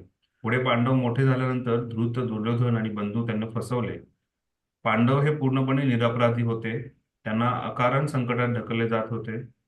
हे पाहून पूर्णपणे माहिती असून राजनैतिक कारणांमुळे भौतिक भीष्मदेव त्यावेळी पांडवांची बाजू घेऊ शकले नाहीत. आता आयुष्याच्या अखेरच्या अवस्थेत त्यांनी आपली युधिष्ठिरादी नातवंडे उन्नत दर्जाला पोहोचली त्यांनी पाहिली. हे सर्वजण आपल्या जवळच शेजारी बसलेले पाहून या महान योद्ध्या पितामहाला आपले अश्रू आवरणे अशक्य झाले. नेत्रातून सारखे अश्रू पाझरत होते. खरोखर आता हे सर्वात समाधानी व्यक्ती होते, कारण दुर्योधनाऐवजी आता युधिष्ठिर राजसिंहासनावर होते म्हणून त्यांनी त्यांचे अभिनंदन करण्यास आरंभ केला. आता इथे भीष्मदेव जे आहेत हे अतिशय प्रसन्न आहेत आणि असे प्रसन्न भीष्मदेव जे आहेत हे पांडवांना उपदेश करतायत. पांडवांना जे आहे हे प्रेरणा देण्याचा पूर्णपणे प्रयत्न करतायत आणि पांडव जे आहेत हे पांडवांना ह्या रूपामध्ये पाहून, राजवेशामध्ये पाहून भीष्मदेव जे आहेत हे अतिशय प्रसन्न झालेले आहेत. तर आपलं पहिलं सेक्शन जे आहे की भीष्मदेवांनी कशा प्रकारे त्यांचं सर्वांचं स्वागत केलंय ते पूर्ण झालंय. आता आपण पाहूया श्लोक क्रमांक 12 ते श्लोक क्रमांक 17 जे आहे त्यामध्ये कशा प्रकारे भीष्मदेव जे आहे हे सर्व पांडवांचं स्वागत करतात किंवा पांडवांना उपदेश करतात, त्यांना शांत करतायत, त्याचबरोबर त्यांना प्रेरणा देतात आपल्या उपदेशाद्वारे. अहो कष्टम अहो अन्यायम यद यूयम धर्मनंदना जीवितुम नाहृतम क्लिष्टम विप्रधर्माश्रुताश्रया. भीष्मदेव म्हणाले, अरे रे, मूर्तिमंत धर्माचे तुम्ही पुत्र असूनही किती कष्ट, केवढा अन्याय तुम्हाला सहन करावा लागला. अहो कष्टम अहो अन्यायम, किती तुम्हाला कष्ट धारण करावं लागले, किती अन्याय तुम्हाला सहन करावा लागला. त्या तीव्र छळवादातून तुम्ही जिवंत राहणे सुद्धा अशक्य होते. केवळ ब्राह्मण, धर्म आणि परमेश्वर यांनीच तुमचे संरक्षण केले. तर इथे भीष्म पितामह सांगतायत की तुमचं संरक्षण जे आहे हे फक्त ब्राह्मण, धर्म आणि परमेश्वर यांनी केलेलं आहे. विशेष करून भगवंत श्रीकृष्ण जे आहे त्यांनी तुमचं संरक्षण केलेलं आहे. नाही तर तुमच्यावरती खूप काही अन्याय झालाय. म्हणजे त्यांच्या डोळ्यासमोर हे सर्व काही दिसत होतं की सगळं चुकीचं झालंय, पण काही राजनैतिक कार्यांमुळे, नियमांमुळे, सर्व गोष्टींचं जे काही तत्व आहे त्या तत्वांचं पालन करत राहिल्यामुळे भीष्मदेवांना जरी पांडवांप्रती खूप प्रेम होतं तरीही ते त्यांना मदत करू शकत नव्हते. मग त्यांना लाक्षागृहामध्ये जाळणं असू दे किंवा त्यांना भीमाला विष पाजण्यापर्यंत असू दे किंवा त्यांची फसवणूक असू दे, त्यांना वनवासामध्ये पाठवण्याची गोष्ट असू दे, अशा प्रत्येक ठिकाणी त्यांच्यावरती खूप काही अन्याय झाला. आणि त्यामुळे ते म्हणतात, अहो कष्टम अहो अन्यायम, तुमच्यावरती खूप कष्ट झाले, खूप अन्याय झालेला आहे. तुम्हाला जिवंत राहणे सुद्धा अशक्य होते, पण तुम्ही धार्मिक होतात, तुम्ही ब्राह्मणांची सेवा केली, त्याचबरोबर परमेश्वर श्रीकृष्ण नेहमी तुमच्या संरक्षणासाठी उपस्थित होते आणि म्हणून तुम्ही आज या ठिकाणी या राजवेशात आहात आणि तुम्ही जे आहे हे अतिशय सुरक्षित आहात, असं भीष्म पितामह जे आहेत हे इथे सांगत आहेत.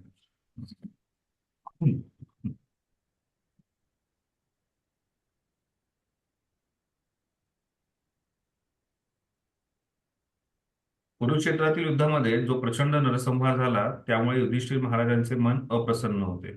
भीष्मदेवांना हे समजू शकत होते, म्हणूनच सर्वप्रथम त्यांनी युधिष्ठिरांना जे अप्रतिम कष्ट सोसावे लागले त्या संबंधी बोलण्यास आरंभ केला. का म्हणाले ते अहो कष्टम अहो अन्यायम? कारण युधिष्ठिर महाराजांना ते आठवण करून देत होते. युधिष्ठिर महाराज स्वतःला खूप दोषी मानतायत की माझ्यामुळे हे सर्व पाप झालं, माझ्यामुळे सर्व ज्या स्त्रिया आहेत त्यांना विधवा व्हावं लागलं आणि त्यांना एवढं दुःख होत आहे, माझ्यामुळे किती नरसंहार झाला. या नरसंहाराचं दुःख जे आहे भीष्मपितांना युधिष्ठिर महाराजांना खूप त्रासदायक आहे. आणि त्यामुळे त्यांना शांत करण्यासाठी भीष्म पितामह त्यांना आठवण करून देत आहे, अहो अन्यायम अहो कष्ट, तुमच्यावरती किती अन्याय किती कष्ट झालं. युधिष्ठिरांची संकटे आली आणि ती केवळ अन्यायामुळे होती आणि कुरुक्षेत्रावरील युद्ध हे त्या अन्यायाच्या प्रतिकारासाठीच लढले गेले. त्यामुळे त्यांच्या नरसंहाराबद्दल शोक करू नये. विशेषतः ही गोष्ट त्यांना प्रामुख्याने दाखवून द्यावयाची आहे की पांडवांना नेहमीच ब्राह्मण, धर्मतत्वे आणि परमेश्वर यांनी राखले. जोपर्यंत या तिघांचे संरक्षण आहे तोपर्यंत त्यांना निराश होण्याचे काहीच कारण नाही. त्यांचे जे नैराश्य आहे ते नैराश्य दूर करण्यासाठी त्यांनी सांगितलंय या श्लोकामध्ये की तुमच्यावरती खूप अन्याय झालाय, तुम्हाला जगणंही अशक्य होतं. तुमचं रक्षण जे आहे हे फक्त धर्म, त्याचबरोबर ब्राह्मण आणि परमेश्वर यांच्यामुळे झालेलं आहे आणि त्यामुळे यांना संतुष्ट करणं, यांना नेहमी प्रसन्न करणं हे तुमचं कर्तव्य आहे. हे तुम्ही करत राहिलात तर तुमच्या जीवनातलं नैराश्य जे तेही दूर होईल आणि तुम्ही कधीही अशा नैराश्यामध्ये येणार नाही, असं तिथे भीष्म पितामह सांगतात. भीष्मदेवांनी या रीतीने युधिष्ठिर महाराजांना उदासीनता दूर करण्याचे उत्तेजन दिले. जोपर्यंत एखादी व्यक्ती पूर्णपणे परमेश्वर इच्छेशी सहकार्याने वागत आहे, अधिकृत ब्राह्मणांचे व वैष्णवांचे मार्गदर्शन घेत आहे आणि धर्मतत्वांचे काटेकोरपणे परिपालन करत आहे, तोपर्यंत अंतःकरणात निराशा व उदासीनता यावचे कारण नाही.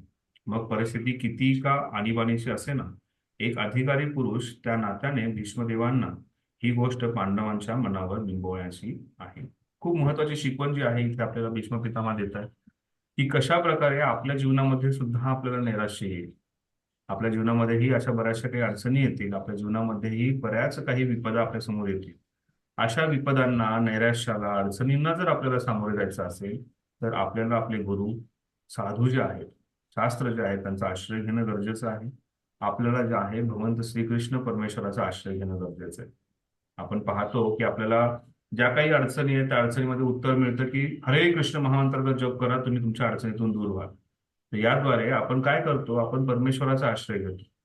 आपल्याला सांगितलं जातं की तुम्ही बऱ्याच वेळा भगवत भक्तांचा हा अनुभव आहे की प्रभुपादांच्या पुस्तकामध्ये एवढी शक्ती आहे की त्यांनी कधीही अचानक कुठलंही पुस्तकाचं पान उघडलं तर त्याच्यामध्ये त्यांची जी काही जीवनाची अडचण आहे त्याचं उत्तर ताबडतोब त्यांना सापडतं.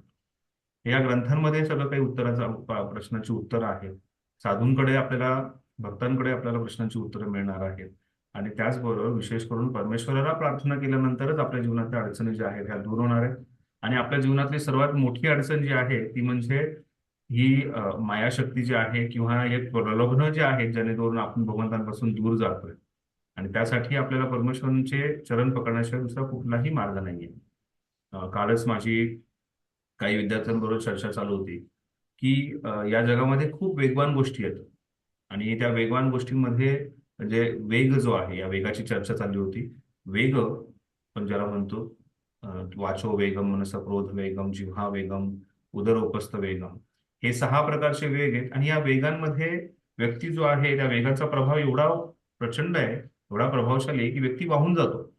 उदाहरण देताना मी सांगत होतो की गंगा नदी जर तुम्ही पाहिली ऋषिकेश आणि हरिद्वार या ठिकाणी, तर तिथे जो तो नदीचा प्रवाह आहे तो अतिशय भयंकर आहे. काही सेकंदामध्ये तुम्ही एका ठिकाणाहून 100 मीटर 200 मीटर वाहून जाल, एवढा मोठा प्रवाह आहे, एवढा प्रचंड असं त्याचा वेग आहे. मग ह्या वेगात जर एखाद्या व्यक्तीला वाचायचं असेल तर त्याने काय करणं गरजेचं आहे, तर इथे भीष्म पितामह सांगतायत त्या वेगातून जर त्या व्यक्तीला वाचायचं असेल तर त्याला ब्राह्मण, धर्म आणि परमेश्वर यांचा आश्रय घेणं गरजेचं आहे. त्या नदीमध्ये तुम्ही वाहून जाताय तर त्या ठिकाणी कुणीतरी तिथे चेन लावलेली आहे किंवा कुठला तरी एक मोठा दगड आहे, त्या दगडाचा आश्रय घेऊन तुम्ही तिथे वेगापासून वाचू शकता. पण तो जो दगड किंवा चेन जी आहे ती म्हणजे भगवंतांच्या भक्तांचा संबंध आहे.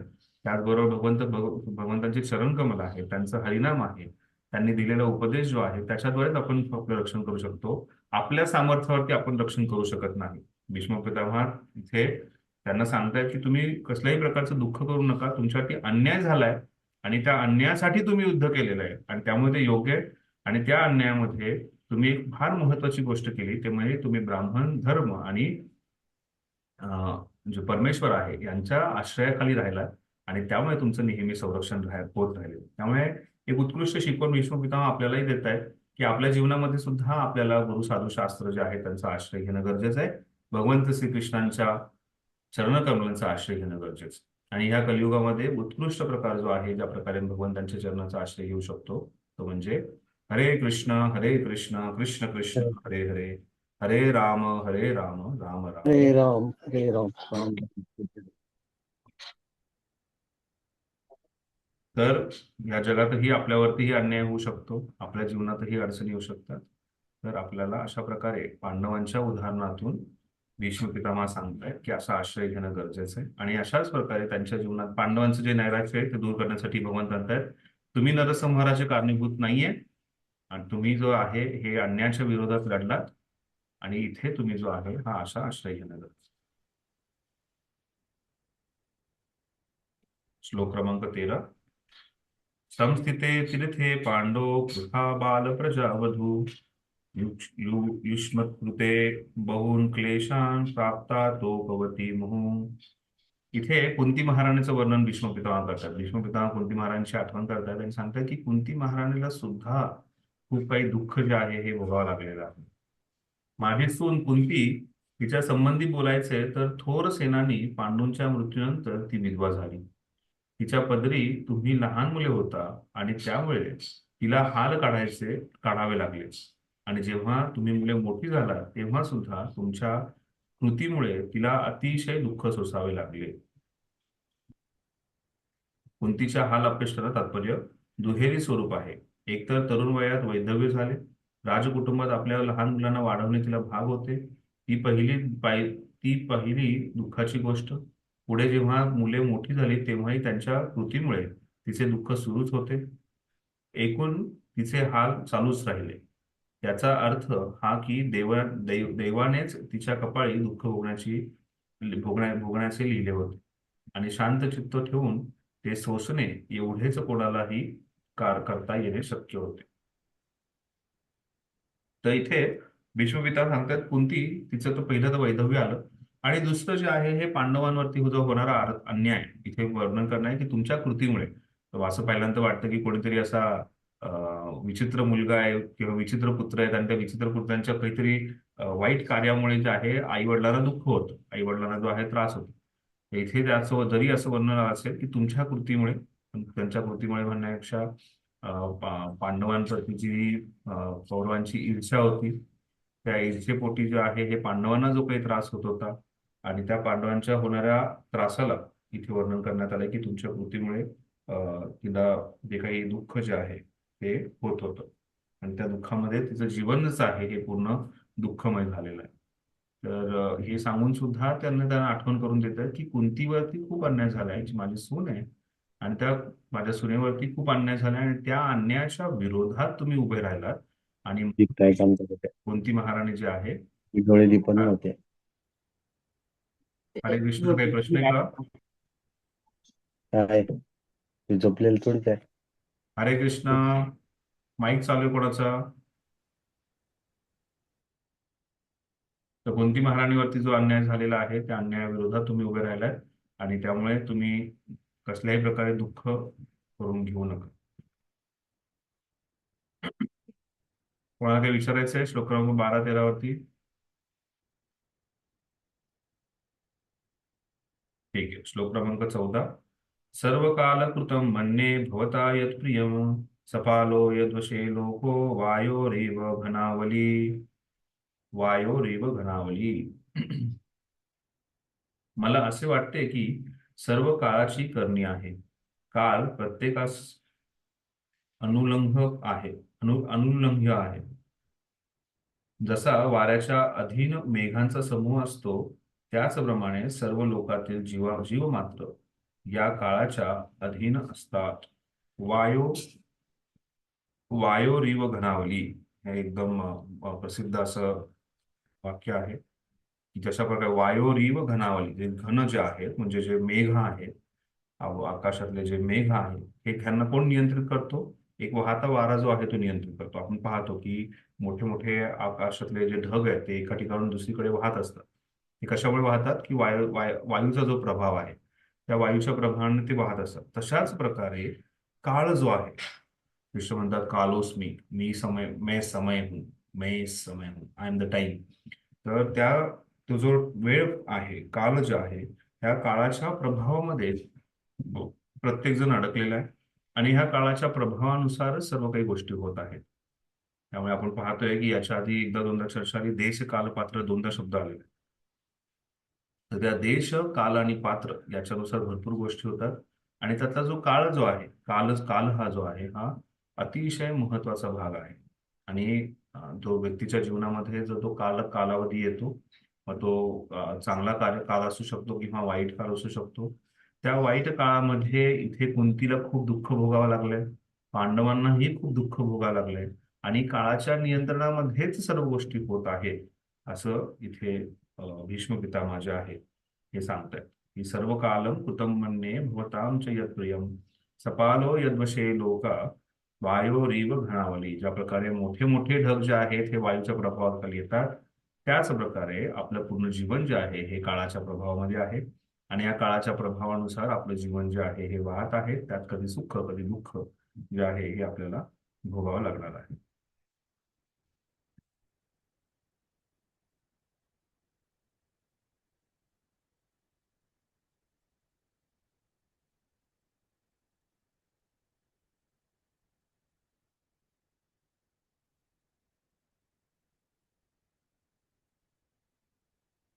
तात्पर्य वाचाल. काळाची सत्ता आपल्या विश्वात सर्वत्र चालते, तशीच ती अन्य सर्व लोकांवरही चालते. सूर्यलोकासहित सर्व मोठमोठ्या लोकांवर वायूची सत्ता आहेच. त्या वायूच्या शक्तीमुळेच मेघांचा समूह वाहून नेला जातो. त्याचप्रमाणे काल हेही अनुलंघ्य असे तत्व आहे आणि वायूसहित अन्य महाभूते या सर्वांच्या हालचालींवर त्यांचे नियंत्रण आहे. या जगातील वस्तुमात्रावर काळाची सत्ता चालते. काळ म्हणजे परमेश्वराचा सर्वशक्तिमान प्रतिनिधीच आहे. म्हणून काळाच्या अकल्पनीय कृतीमुळे युधिष्ठिरांनी खिन्न होऊ नये. जोपर्यंत मनुष्य भौतिक जगातील बंधनाने जखडलेला आहे, तोपर्यंत त्याने काळाच्या क्रिया प्रतिक्रियांचे आघात सोसलेच पाहिजेत. युधिष्ठिरांनी असे समजण्याचे कारण नाही की पूर्वजन्मीच्या पापांची फळे ते या जन्मी परिणाम म्हणून भोगीत आहेत. अत्यंत पुण्यशील माणसे ही भगवंतांशी अत्यंत एकनिष्ठपणे राहतात, कारण त्यांना अधिकारी अशा ब्राह्मण आणि वैष्णवांचे मार्गदर्शन असते आणि ते ती धर्मतत्वे काटेकोरपणे पाळत असतात. ही 3 तत्वे मनुष्याच्या जीवनामध्ये मार्गदर्शक ध्येय म्हणून असावीत. काळाच्या युक्त्यांमुळे कोणीही विचलित होऊ नये. अखिल ब्रह्मांडाचे नियंता असलेले ब्रह्मदेव सुद्धा काळाच्याच अधीन आहेत. त्यामुळे काळाच्या नियंत्रणाविषयी कोणीही आक्षेप घेण्याचे कारण नाही. प्रत्येकाने आपली धर्मतत्वे कठोरपणाने पाळली पाहिजेत. हम्म तर आपल्या जीवनात कशा प्रकारचा काळ येईल आणि कोणत्या काळानुसार आपल्याला कशा प्रकारे गोष्टी प्राप्त होतील माहित नाहीये. पूर्वजन्मात केलेल्या कर्मानुसार आपल्याला फळ प्राप्त होतं असं म्हणतात आणि त्यामुळे युधिष्ठिर महाराजांना हे असं जरी वाटत असेल की ते ह्या काळाच्या प्रभावामुळे त्यांच्यावरती ह्या कर्माच्या मला फळ प्राप्त होतंय, पण युधिष्ठिर महाराज जे आहेत हे स्वतः त्यांचं हे कुठलंही प्रारब्ध कर्म नाही. युधिष्ठिर महाराज जे स्वतः आहेत हे धर्मराज आहेत, धर्मराज युधिष्ठिर आहेत आणि त्यामुळे धर्मराज युधिष्ठिर जे आहेत हे कुठल्याही कुठल्याही कर्माच्या प्रभावामुळे नाही, कुठल्या पूर्वकर्मामुळे नाही, तर काळाच्या प्रभावामुळे त्यांच्यावरती हे काही झालेलं आहे असं भीष्मदेव सांगतायत. आणि अशा प्रकारे भीष्मदेव त्यांना संतुष्ट करण्याचा प्रयत्न करतायत की जो वाईट काळ होता त्या वाईट काळाच्या प्रभावामुळे तुमच्यावरती जे काही झालं ते झालं. आता तुम्ही त्याचं दुःख मानून घेऊ नका. माझ्या पूर्वकर्मांमुळे ह्या गोष्टीमुळे मला त्रास होतो आहे आणि असंही तुम्ही मानून घेऊ नका की आता केलेले जे कार्य आहे त्याच्यामुळे तुम्हाला भविष्यात काही त्रास होणार आहे. तुम्ही ह्या सर्व गोष्टीतून पूर्णपणे बाहेर पडा.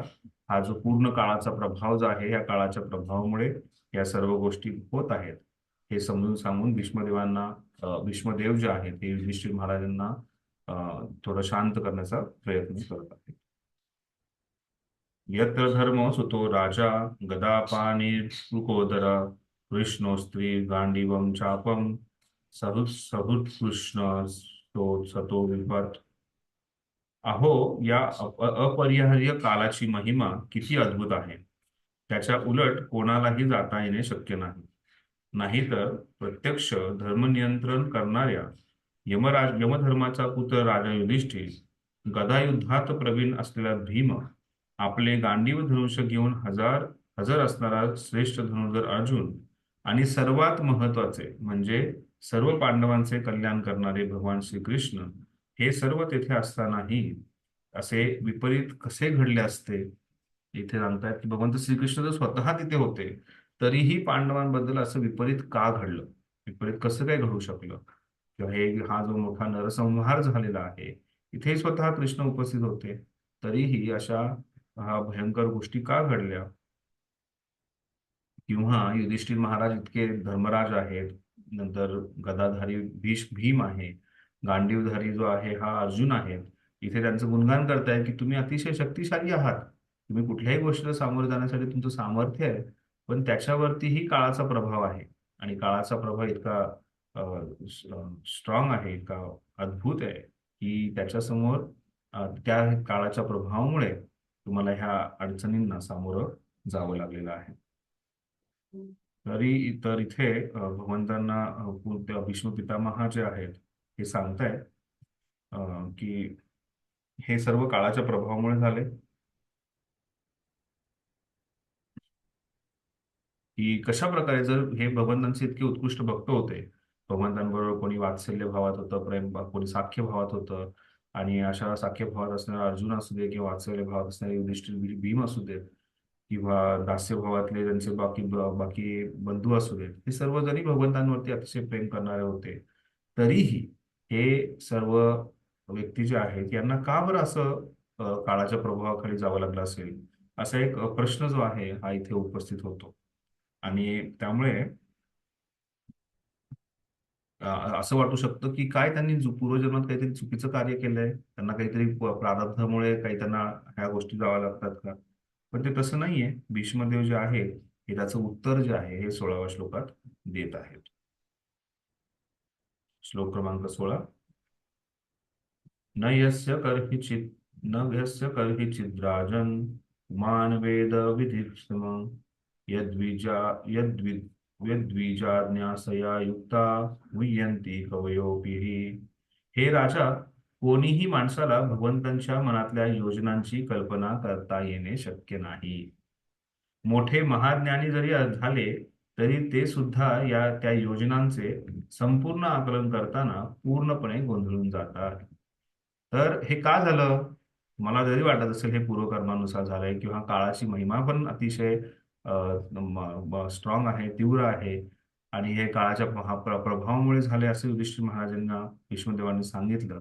पण त्यानंतर भीष्मदेव सांगतायत की या सर्व ज्या आहेत या भगवंतांच्या योजना आहेत, आणि या भगवंतांच्या योजनेला आपण समजणं अतिशय अवघड आहे.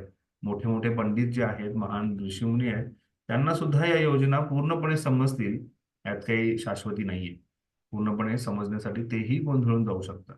आणि त्यामुळे भगवंतांची जी योजना आहे ती भगवंतांचा जो इनकन्सिबल प्लॅन आहे, जो आपल्याला समजणं अशक्य आहे, तो विशेष आहे. आणि त्या योजनेची कल्पना जी आहे ते आपण करू शकत नाही. आणि त्यामुळे या योजनांद्वारे ह्या सर्व गोष्टी होत आहेत हेही आपल्याला समजणं गरजेचं आहे. इथे जेव्हा भीष्म पितामह या शय्येवरती झोपलेले आहेत त्या बाणांच्या शय्येवरती झोपल्यानंतर सुद्धा या भीष्मदेवांचं या क्षणी, भीष्मदेवांना आतापर्यंत जरी कोणी समजण्याचा प्रयत्न केला असेल तर भीष्मदेव जे आहेत यांचं पांडवांवरती प्रेम होतं, तरीही त्यांनी कौरवांची बाजू घेतली. म्हणजे युद्धाच्या वेळेस आपण भगवद्गीतेत पाहतो की हा दुर्योधन जो आहे हा राजनीती करण्याचा प्रयत्न करत होता. तो भीष्मदेवांना उत्स्फूर्त करण्याचा प्रयत्न करतो की तुमचं नेहमी त्या पांडवांवरती प्रेम असतं आणि त्या पांडवांच्या प्रेमापोटी तुम्ही त्या पांडवांशी युद्धच करणार नाही. मग हे ऐकल्यानंतर भीष्मदेव म्हणतात नाही, असं नाहीये, उद्या त्या सर्व पांडवांना मी संपून टाकतो. आणि मग ते 5 बाण आणि जी काही कथा येते, तर त्यावेळेस भीष्म पितामह जे आहेत ते सुद्धा या काळाच्या प्रभावात आले का. भीष्म पितामह जे आहेत यांनी जे काही ज्या द्रौपदीचं वस्त्रहरण होत असताना सुद्धा त्यांनी कसल्याही प्रकारचा भाग घेतला नाही, काही बोलले नाही. भीष्म पितामह होते, तरी ते मग हे काय तेही काळाच्या प्रभावात आले का, की त्यांच्या पूर्वकर्मानुसार ते कार्य करतायत. भीष्म पितामह स्वतः जे वसू होते, अष्टवसूंपैकी एक वसू होते, ते स्वतः या भूतलावरती आले आणि त्यांना ह्या सगळ्या गोष्टीतून जावं लागलं. मग हेही काळाच्या प्रभावामुळे झालंय का, त्यांच्या पूर्वकर्मांमुळे झालंय का? आणि हे भीष्म पितामह जे आहेत, हे अर्जुन जो भगवंतांचा अतिशय प्रिय सखा आहे, त्या प्रिय सखाला पूर्णपणे संपवणार असं त्यांनी प्रण घेतला होता. अर्जुनाचं त्यांच्यावरती प्रेम होतं की अर्जुनाचे बाण त्यांच्यापर्यंत पोहोचत नव्हते. आणि मग त्यावेळेस भगवंत कृष्ण जे आहे ते अतिशय उद्विग्न झाले, खूप चिडले अर्जुनावरती, की मी भगवद्गीता समजून सांगितली आणि तरीही तू युद्ध करायला तयार नाही आहेस. आणि खास करून भीष्मदेव समोर आल्यानंतर भीष्मदेवांशी युद्ध करायला समोर नाही आहेस. मग हे पाहिल्यानंतर भगवंत चिडले आणि भगवंतांनी रथावरून उडी मारली. रथावरून उडी मारल्यानंतर भगवंतांनी तिथे समोर जे रथाचं जे चक्र आहे ते चक्र उचललं आणि ते रथाचं चक्र घेऊन जे आहे ते भगवंत आपला जो विशेष त्यांनी जो प्रण घेतला होता की कशाही प्रकारचं शस्त्र आणि अस्त्र मी उचलणार नाही, तो प्रण सुद्धा भगवंतांनी तोडला आपल्या भक्ताच्या प्रेमापोटी. आणि ते भगवंत जे आहे हे तिथपर्यंत पोहोचले आणि भीष्मदेवांवरती आक्रमण करणारच होते. तेवढ्यात मग अर्जुन खाली उतरतो, पळतो, अर्जुन त्यांचे चरण पकडतो, अर्जुन त्यांची माफी मागतो आणि त्यांना शांत करण्याचा प्रयत्न करतो. अर्जुन म्हणतो मी आता युद्ध करेल आणि त्यानंतर अर्जुन जे आहे अतिशय वेगाने युद्ध करतो. मग त्यावेळेस काय भगवंत श्रीकृष्ण हे आपल्या कर्मानुसार कार्य करतायत का? अर्जुन कर्मानुसार कार्य करतोय का? अर्जुन भीष्म पितामह या सर्व गोष्टींमध्ये भीष्म पितामहांचं गुणगान होणं, अर्जुनाचं गुणगान होणं, भगवंतांचं जे आहे हे पूर्ण योजना आहे. आणि त्यामुळे भगवंतांचं सारंग पाणी हे नाव प्रसिद्ध झालं. अर्जुनाला पुन्हा या गोष्टीची आठवण करून दिलेली की तुझ्यावरती अन्याय झालेला आहे, तुझ्या पत्नीवरती अन्याय झालेला आहे, त्यामुळे तुला हे युद्ध करणं गरजेचं आहे. आणि त्याचबरोबर भीष्मदेवांनाही जी भगवंतांचे सुंदर रूप पाहण्याची इच्छा जी आहे किंवा भीष्म ती भगवंतांचं जे जो लीला आस्वादन करण्याचा आनंद जो आहे हा भीष्मदेवांना मिळाला. आणि त्यामुळे आपण पाहतो शेवटी भीष्मदेव जे आहे हे त्याच रूपावरती ते सारंगपाणी रूप जे आहे भगवंतांचं त्या रूपावरतीच पूर्णपणे मेडिटेट करतायत आणि भगवंतांना सांगतायत की त्या रूपाचं स्मरण करतच मी हा देह त्याग करू इच्छितो. तर सांगण्याचं तात्पर्य हे आहे, इथे भीष्मपिता सांगतात हे राजा, हे युधिष्ठिर महाराज, कोणीही माणसाला भगवंतांच्या मनातल्या योजनांची कल्पना करता येणे शक्य नाही. मोठे महाज्ञानी जरी झाले तरी ते सुद्धा त्या योजनेचे संपूर्ण आकलन करताना पूर्णपणे गोंधळून जातात. आणि त्यामुळे आपल्याला जेव्हा बऱ्याच वेळा जो भी होता है अच्छे के लिए होता है, इथे आपल्याला एक गोष्ट जोडणं गरजेचं आहे की जे जे काही होतं या जगामध्ये हे भगवंतांच्या योजनेनुसार होतं आणि ते आपल्या सर्वांसाठी योग्यच आहे. विशेष करून भगवंत आपल्या भक्तांसाठी ज्या काही योग्य गोष्टी आहेत त्या जोडण्याचा प्रयत्न करतात. आपल्याला ते समजू शकत नाही, पण जे काही होतंय भगवंतांच्या योजनेनुसार होतंय आणि त्याचा स्वीकार करणं आपल्याला गरजेचं आहे. त्यासाठी आपण योग्य गोष्टींचं पालन करत असताना भगवंतांच्या ह्या योजनेमध्ये सहभागी होऊन जीवन जगण्यामध्ये आनंद आहे. आणि त्याचबरोबर युधिष्ठिर महाराज हे काही हा नरसंवाद झाला, युद्ध झालाय, ही भगवंतांची योजना आहे, त्या योजनेचा तू भाग हो आणि त्यामुळे तुझ्या जीवनातलं जे नैराश्य आहे, जे जीवनातलं दुःख आहे, जे स्वतः तू पोचतोयस त्यातून तू पूर्णपणे बाहेर पड. असं इथे भीष्म पितामह भगवंतांच्या ह्या इनकन्सिव्हेबल प्लॅन, भगवंतांची जी योजना आहे ती कशा प्रकारे असते हे समजून सांगत आहेत.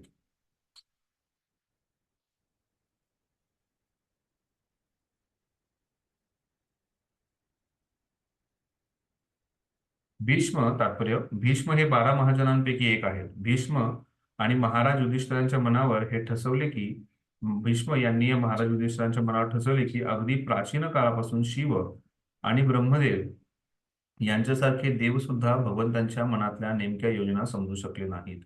मग आपण तर कोण आहोत आणि आपल्याला काय कळणार या संबंधी विचार करणे हे सुद्धा व्यर्थ आहे.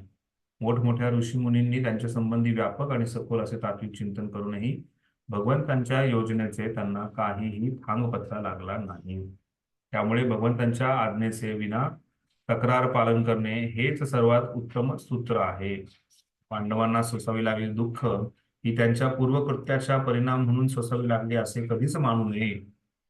भगवंतांना नीतीच्या साम्राज्याची प्रस्तावना करण्याची योजना अंमलात आणायची होती आणि त्यासाठी त्यांच्या स्वतःच्या सद्भक्तांना नीतीचा विजय व्हावा म्हणून त्यांनी काही काळ दुःख सोसणे प्राप्त होते. अखेर सत्याच्या नीतीचा विजय झाला हे पाहून भीष्मदेवांना अत्यंत समाधान झाले. ते स्वतः जरी राजा युधिष्ठिरांच्या विरुद्ध लढले होते तरीही राजा युधिष्ठिर राज्यात बसले हे पाहून त्यांना अत्यंत आनंद झाला. तर त्यामुळे भगवंत जे आहेत हे आपल्या नित्यसिद्ध भक्तांबरोबर हे अशा प्रकारच्या लीला करत असतात. इथे पांडव जे आहेत हे भगवंतांचे उत्कृष्ट भक्त आहेत. भीष्मदेव जे आहेत ते भगवंतांचे उत्कृष्ट भक्त आहेत आणि ह्या सर्व जे आहेत हे भगवंतांच्या योजनेनुसार कार्य करत आहेत.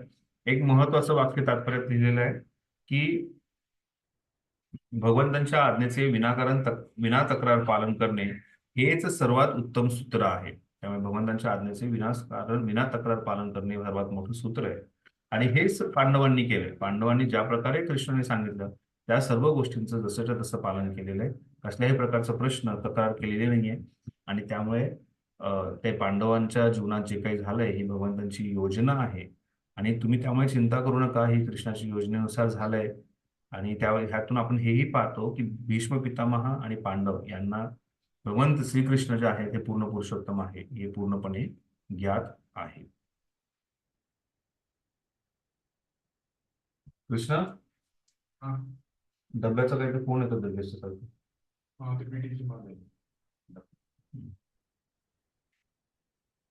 श्लोक क्रमांक 17. तस्मादिदं दैवतन्त्रं भवस्य भरतर्षभ तस्यानुविहितो नाथा नाथ पाहि प्रजाप्रभो.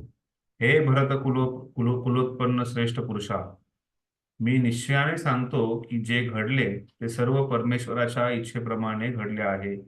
परमेश्वराची ही अचिंत्य योजना तूही मान्य कर. तुझे हेच पालन कर. तू तेच पालन कर. तू आता राजा झाला आहेस म्हणून हे राजा आता अनाथ झालेल्या आपल्या या प्रजेचे तू योग्य प्रकारे पालन कर.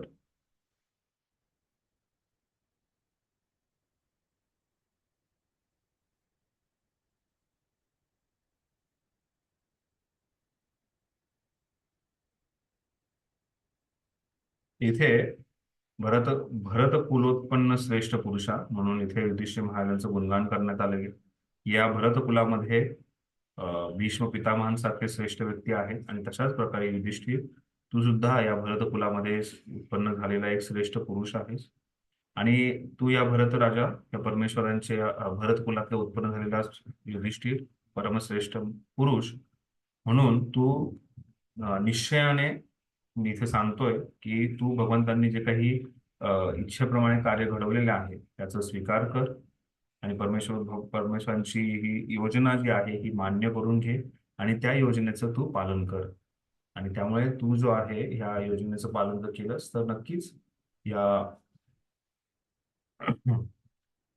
गोष्टीला तू समजू शकशील, या नैराश्यातून बाहेर पडशील आणि तुझ्यासाठी एक महान प्रमुख कर्तव्य आहे आता की तू स्वतः नैराश्यातून बाहेर पडलास तरच तू आपली जी प्रजा आहे जी अनाथ झालेली आहे त्या प्रजेला त्याचं तू योग्य प्रकारे पालन पोषण करू शकतो. त्यांना तू संरक्षण देऊ शकतो. त्यांना त्यांच्या सर्व गोष्टींमध्ये वृद्धी करण्यास तू मदत करू शकतो. त्यामुळे तू भगवंतांची योजना समज आणि आता ही जी अनाथ झालेली जी प्रजा आहे त्या प्रजेचं तू रक्षण कर असा इथे उपदेश इथे भीष्मदेवांनी पांडवांना विशेष करून युधिष्ठिर महाराजांना दिलेला आहे. तात्पर्य वाचतं कोणी?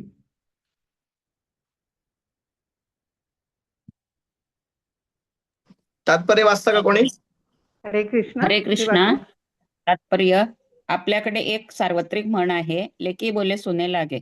भगवानही त्याप्रमाणे जगाला शिकवण्याच्या उद्देशाने येथे आपल्या भक्तांना शिकवित आहेत. भक्ताला भगवंताकडून नवे काही शिकायचे असते असे नाही, कारण आपल्या प्रामाणिक भक्ताच्या अंतःकरणात राहून भगवान तेथूनच त्याला शिकवित असतात. म्हणून जेथे कधी भगवद्गीतेच्या शिकवणीप्रमाणे भक्ताला शिकवण्याचा देखावा केला जातो तो अल्पबुद्धीच्या लोकांना शिकवण देण्यासाठी असतो. भक्ताचे कर्तव्य एवढेच असते की आपल्याला सोसावे लागणारे कष्ट म्हणजे भगवत प्रदत्त वरदान आहे असे समजून आक्षेप न घेता ते सोसणे. भीष्मदेवांनी पांडवांना असा परामर्श दिला आहे की त्यांनी राज्य शासनाचे उत्तरदायित्व निशंकपणे स्वीकारावे. कुरुक्षेत्रावरील युद्धामुळे प्रजाजनांमध्ये असुरक्षितपणाची भावना निर्माण झाली होती आणि आता युधिष्ठिर महाराज राज्याची धुरा त्याचीच ते वाट पाहत होते. शुद्ध भगवत भक्त सर्व प्रकारच्या कष्टांना भगवंताची कृपाच असल्याचे समजतो. भगवंत परमस्वरूपी आहेत आणि या दोघात लौकिक अंतर नाही. हरे कृष्णा. अशा प्रकारे युधिष्ठिर महाराजांना इथे उपदेश आणि प्रेरणा जी आहे, विशेष करून युधिष्ठिर महाराज आणि पांडवांना जी प्रेरणा आहे ती भीष्म पितामह देत आहेत. सुरुवातीला त्यांनी सांगितलं की भीष्म, हे जे काही झालंय हे खूप अन्याय झालेला आहे, घोर झालेलं आहे, घोर कार्य झालेलं आहे आणि ह्या अन्यायाविरुद्ध तुम्ही उभे राहणं गरजेचं होतं आणि त्या अन्यायासाठी तुम्ही जो हा लढा दिलाय त्यामुळे दुःख मान्य करू नका, दुःख तुम्ही करू नका. त्याचबरोबर कुंती महाराणी जी अतिशय साध्वी आहे तिच्यावरही सुरुवातीपासून अन्याय झालाय सर्व गोष्टींमुळे. त्याचबरोबर हे तुमच्याबरोबर जे काही झालंय तो काळाचा प्रभाव आहे आणि काळाच्या प्रभावामध्ये झालंय आणि हे सांगत सांगत ते हळूहळू पूर्ण जात आहेत की हा काळ जो आहे हा सुद्धा भगवंतांच्या प्रभावात आहे, भगवंतांच्या नियंत्रणात आहे आणि त्यामुळे समजणं गरजेचं आहे की जे काही झालेलं आहे हे भगवंतांच्या नियंत्रणामुळे झालेलं आहे, ही भगवंतांची योजना आहे आणि अशा प्रकारे भगवंतांची योजना जी आहे हे समजणं अतिशय महत्वाचं आहे. मग कोणाचा प्रश्न पडू शकतो की कसं काय बरं समजायचं भगवंतांची योजना, जेव्हा भगवंत स्वतः तिथे उपस्थित आहे, तर हे कसं काय आपण समजू शकतो. आणि त्यामुळे इथून पुढच्या श्लोकांमध्ये भीष्म पितामह जे आहे ते भगवंत श्रीकृष्णांच्या पूर्ण पुरुषत्व रूपाचं, त्यांचे जे विशेष गुण जो आहे भगवंत जे आहे त्यांचं वर्णन जे आहे हे पुढच्या श्लोकांमध्ये भीष्म पितामह करत आहे. तर आपण हे उद्या पाहूयात. भीष्म पितामह जे आहे ते कशा प्रकारे भगवंतांची जी स्थिती आहे, भगवंत कोण आहेत आणि त्यांची विशेषता जी आहे, महानता जी आहे याचं वर्णन करत आहेत आणि कशा प्रकारे आपण समजू शकतो की हा भगवंतांनीच केलेला प्लॅन आहे, हे ही जी योजना आहे हे याच्याबद्दल चर्चा जी आहे ही आपण उद्या दुपारी 2:30 वाजता पाहू. पण इथे विराम देऊया. कोणाला काही प्रश्न विचारायचा आहे? प्रभूजी हरे कृष्णा. ते युनिट 3च्या एक्झामच्या वेळेस आम्ही यात्रेवरून आलो, नंतर घरात लग्न होतं त्यामुळे मी ते देऊ शकलो नाही, तर परत होऊ शकतंय का? आतापर्यंतच्या ज्या काही परीक्षा राहिलेल्या आहेत सर्वांना विनंती आहे की कृपया डिसेंबरच्या शेवटपर्यंत या सर्व परीक्षा पूर्ण कराव्यात. मग त्या कोणालाही कसल्याही प्रकारची मदत हवी असेल तर तुम्ही महेश पुन्हा कॉन्टॅक्ट करा. बऱ्याचशा भक्तांच्या परीक्षा शिल्लक राहिलेल्या आहेत, अजून दिलेले नाही आहेत. युनिट 1, 2, 3च्याही काही जणांच्या राहिलेल्या आहेत. सर्वांना विनंती आहे की कृपया या सर्व गोष्टी ज्या आहेत OBA CBA ज्या आहेत ह्या लवकरात लवकर जमा करा. तुम्हाला डिसेंबरपर्यंत वेळ देण्यात येतोय की ह्या सर्व गोष्टी पूर्ण करा, जेणेकरून डिसेंबरच्या शेवटी आपली जेव्हा युनिट 4ची एक्झाम होती डिक्लेअर झाली का प्रभूजी डिसेंबरची कुठली डेट? डिसेंबर डिक्लेअर झाली का डेट? डिसेंबरला कुठल्या तारखेला आपली एक्झाम होऊ शकते? पेंडिंग आहे? मी कळवतो ते उद्यापर्यंत तुम्हाला कळेल की कधी. पण नाही, तुम्हाला आता कधीही एक्झाम द्यायची असेल तर तुम्ही येऊन BVRE मध्ये कॉन्टॅक्ट करू शकता. त्याच्या आधी एकदा महेश पुन्हा कळवा, ते BVRE ऑफिसमध्ये बोलतील. शक्यतो शनिवारी आणि रविवारी एक्झाम दिलेली बरी राहील, जेणेकरून त्यांनाही. पण तुम्हाला वीकडेज मध्येच बाकीच्या दिवसांमध्ये पण द्यायची असेल आठवड्यामध्ये तर कृपया महेश पुणच्या थ्रू तुम्ही BVRE कॉन्टॅक्ट करा आणि तुम्हाला ती माहिती मिळेल, तुम्ही कधी येऊन एक्झाम देऊ शकता. पण सर्वांना विनंती की लवकरात लवकर ज्या पेंडिंग एक्झाम ज्या शिल्लक राहिलेल्या एक्झाम आहेत त्या पूर्ण करा आणि युनिट 4ची एक्झाम कधी होईल ते तुम्हाला कळवण्यात येईल उद्या. थँक्यू. अजून कोणाला काही प्रश्न? युनिट 4चा बुकलेट मिळेल का लोक? महेश, बुकलेट रेडी आहे का युनिट 4चं? हरे कृष्णा. प्रभूजी बाहेर गेले जरा. अच्छा ठीक आहे, बघूयात आपण उद्यापर्यंत चर्चा करूयात. बुकलेट रेडी होत होतं. संदीप, तुम्हाला काय कल्पना आहे?